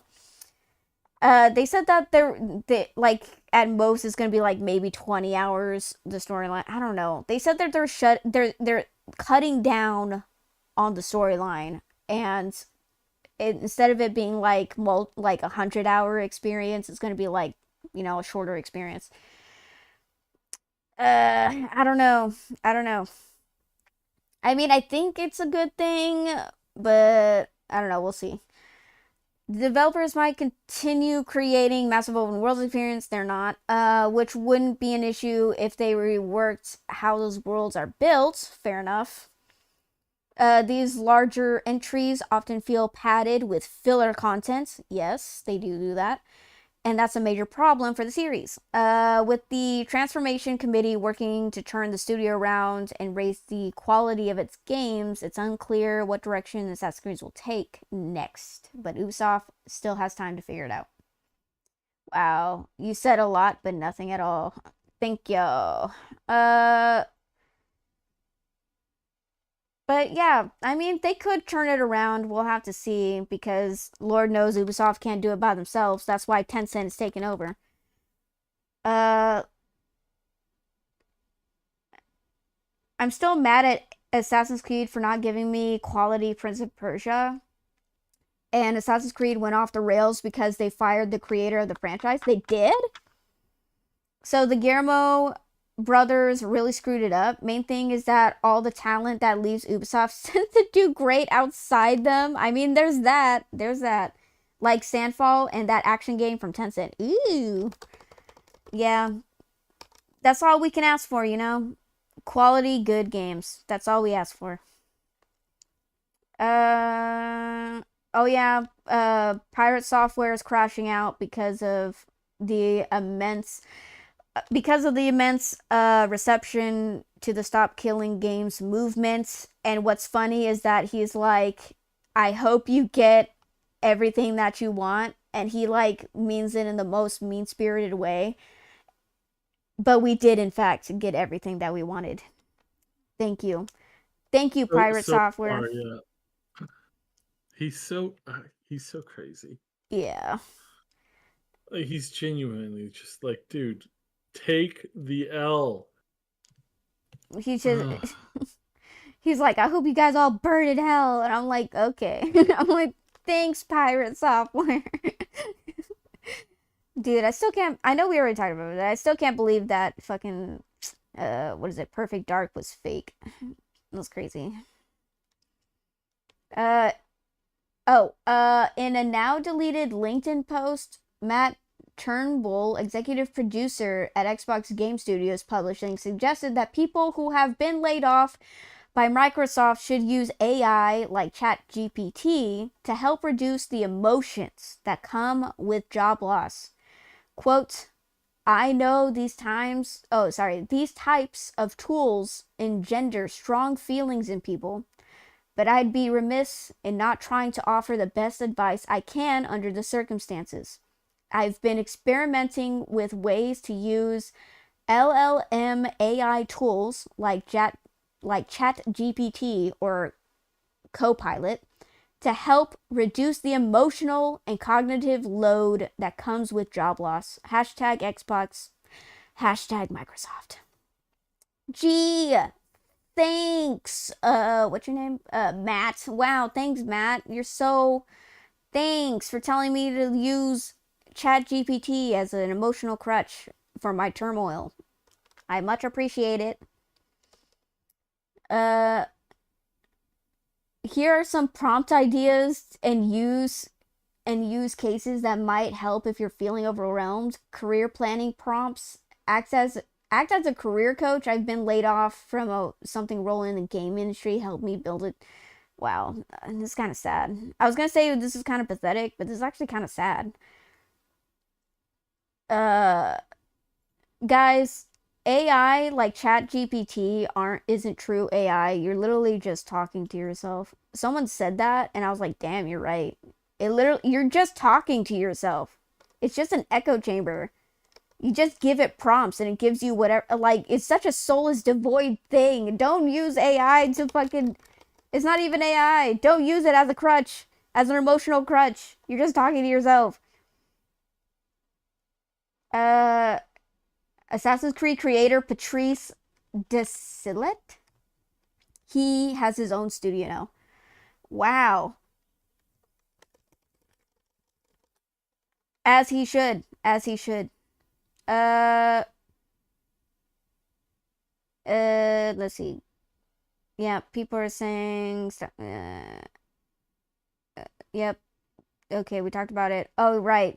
This is the actual statement from the lobbyists group, Video Games Europe. We appreciate the passion of our. Okay, so these are the lobbyists. These are the people pushing back against Stop Killing Games. Statement on Stop Killing Games. We appreciate the passion of our community. However, the decision to discontinue online services is multifaceted, never taken lightly, and must be an option for companies when an online experience is no longer commercially viable. We understand that it can be disappointing for players, but when it does happen, the industry ensures that players are given fair notice. They did not give fair notice. You are such a fucking liar. I tried so hard not to curse this whole stream. Like, you are such a liar. They did not give prior notice. That's why this has been such a fucking issue, is because they didn't give any notice at all. They just shut down the servers. They just snapped their fingers and it was gone. That's why players are upset. They didn't tell anyone. They just did it because they could. We understand there's but when it given fair notice of the prospective changes in compliance with local consumer protection laws. That's why we want to change the laws to protect us better. Private servers are not always a viable alternative option for players, as the protections we put in place to secure players' data. Well, this is great. Saib, are you listening? This is great. I know. Okay. This aggravated me so much. It's like, well, of course. Private servers are not always a viable alternative option for players, as the protections we put in place to secure players' data, remove illegal content, and combat unsafe community content would not exist and would leave rights holders liable. In addition, many titles are designed from the ground up to be online only. In effect, these proposals will curtail developer choice by making these video games prohibitively expensive to create. In addition to what? What does that mean? In addition, many titles are designed from the ground up to be online only. Okay? And effective, these proposals would curtail developer choice by making these video games prohibitively expensive to create. What? Do you understand what that sentence just said? Because that just sounded like nonsense to me. It's a lot of nonsense. Yeah, it's yeah, it's it's an attempt to regain the narrative control, but they're not doing anything that's actually accurate. We welcome the opportunity to discuss our position with policymakers and those who have led the European Citizens Initiative in the coming months. Are not always okay. So they're saying that the protections of the data and the illegal content and stuff like that, they talk about like data breaches and shit. And it's like, oh, not like fucking Ubisoft had many. Don't you guys remember when Ubisoft got hacked and like millions of people's data got leaked?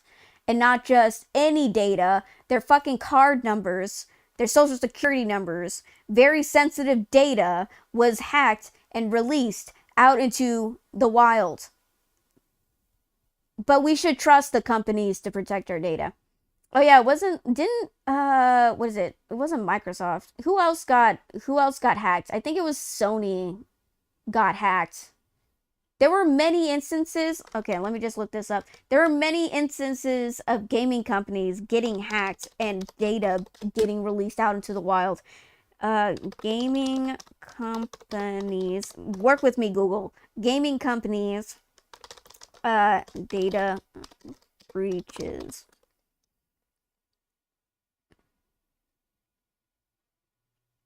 Wait, what?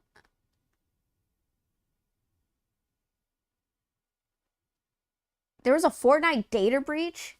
Fortnite data breach affecting Yeah, over 200 million gamers in 2019. Jesus there Christ. was there was a there was a one of the recent data breaches was like everybody. It was like everything and everybody. Change all your stuff because yeah, it's bad. Good lord.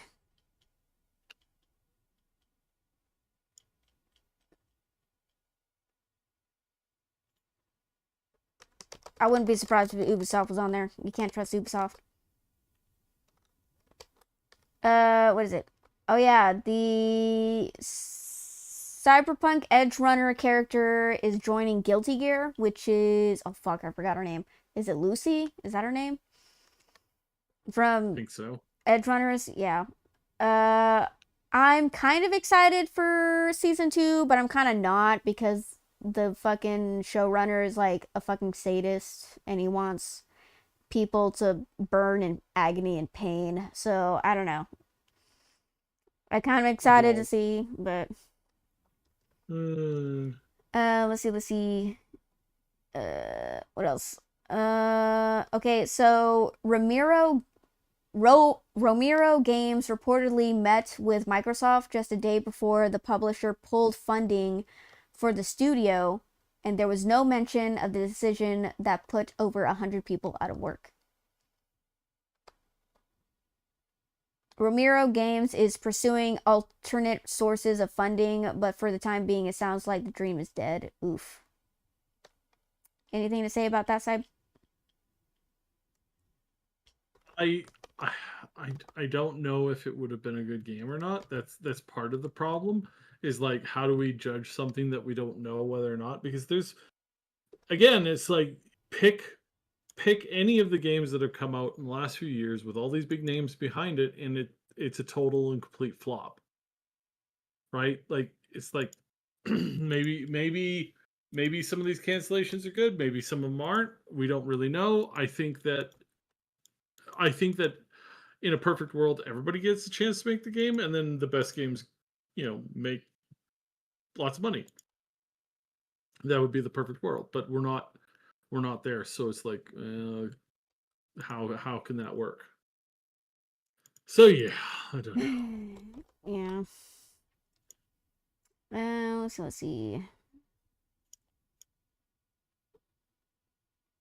Oh yeah, companies now require consumers to destroy any copy if they discontinue supporting an IP. and are now labeling mods as cheats to stop harmful representations of their IP. That's great. Love that for us. Oh yeah. So a big chunk of the Microsoft cuts are being directed into. Okay, yeah. Okay, we talked about that. Oh yeah, the world's fastest internet in Japan. Hell yeah. I really hope that it can be distributed to like more of a, you know. So this was a cool story. So they got up to what was it? They got up to petabytes, I believe it's called.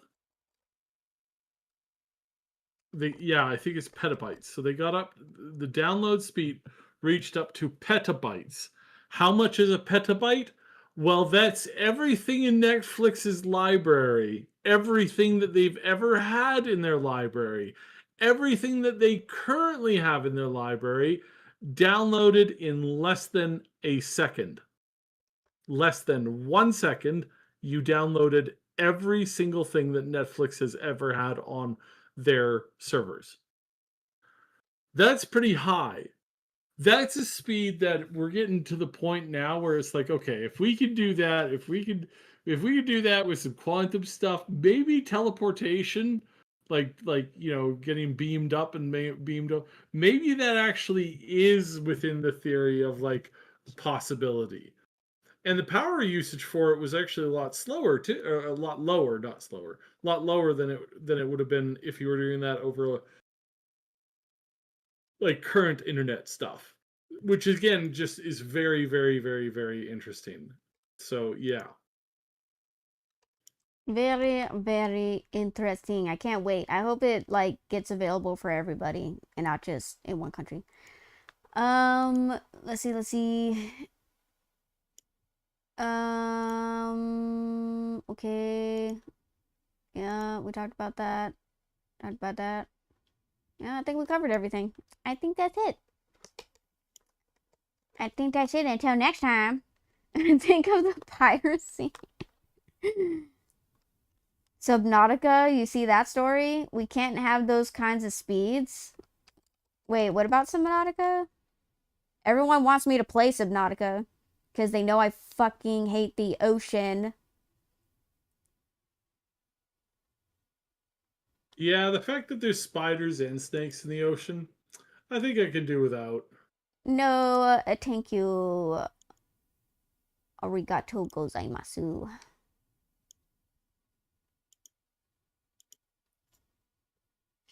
Anything else you want to add, Shab? No, I think that's about it. Um, I don't think that this is the end of the world as far as it comes to Microsoft. I think they are again, I'm not polishing them, but I think that we're headed towards a better Microsoft, one that's not full of like the immense amount of stupidity that that we've had. So yeah, I think yeah, fingers crossed, we get something good. We move in a newer, better direction. That's what I'm hoping for. Will we get it? Good question. Who knows? Yeah, we can only hope for the better. We can only hope for the better. Oh yeah, Subnautica 2. I heard about that. Subnautica 2 had their executive devs removed. Oh yeah, because I heard that they were playing politics with, and I mean IRL World War politics with the game. From the fight, it seems the publisher thinks they were negligent. The devs are suing their publisher. It's been developing. Ooh, I gotta look into that. I did not hear anything about that, but yeah, let me dive into that. I'll look it up. Thank you for telling me. Um, yeah. Crazy stuff. Crazy stuff. Thank you guys for joining us. Like I said, we can only hope things get better from here. I hope things get figured out for the best. Uh, is there anything you want to plug in, Saib, before we head out? We're trying to get back to regular schedule stuff. We're going to be working on a couple of things. Ash is working away, trying to get everything ready as best as he can. He's got more stuff coming. He's finally able to work on some shorts and stuff again. So yeah, fingers crossed that again we stop getting more interruptions. That would be nice. But other than that, we're so appreciative of everybody who's always been hanging around and comes to listen to the podcast. Thank you so very, very much. And we've got more stuff coming in the short term and the long term. Don't worry about that. Yeah. And especially if we get lots more Fallout stuff, oh man, we're gonna go nuts. Oh yeah. Oh yeah. Uh so I have been learning to code for games, and lo and behold, no surprise, coding's kind of hard, especially when you don't know what the fuck you're doing. So, yeah, I thought with my schedule more opened up, I'd be available to stream more. But I think, in this, at this point in time, I think I'm just gonna stream on the weekends and just continue streaming on the weekends because that's the schedule everyone's already used to, anyways.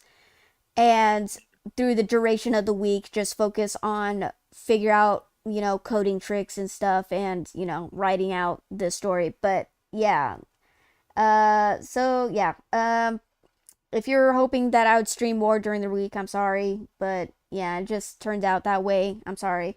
But hopefully I can get through and finish Far Cry 4 so that we can jump onto another different game. We did a little mini voting in the Discord, and people said that they want me to play Expedition 33 next. So, yeah, we'll figure that out. But yeah, thank you guys for joining us. I hope you guys learned something today. What? What do you mean, wait a minute? We're waiting a minute. You need me to clip all the failures? Yes, you need to clip all the failures because I know I'm gonna miss the parry and then I'm gonna get smacked in the face. I'd love to. Oh my. Thank you, Jamuse. But yeah, thank you guys for being here. I appreciate every single one of you. Thank you for the likes, the follows, the subscribes. I hope you guys have a good day or night, whichever it is that you're at. And we'll see you guys next time. Goodbye, goodbye, goodbye, goodbye.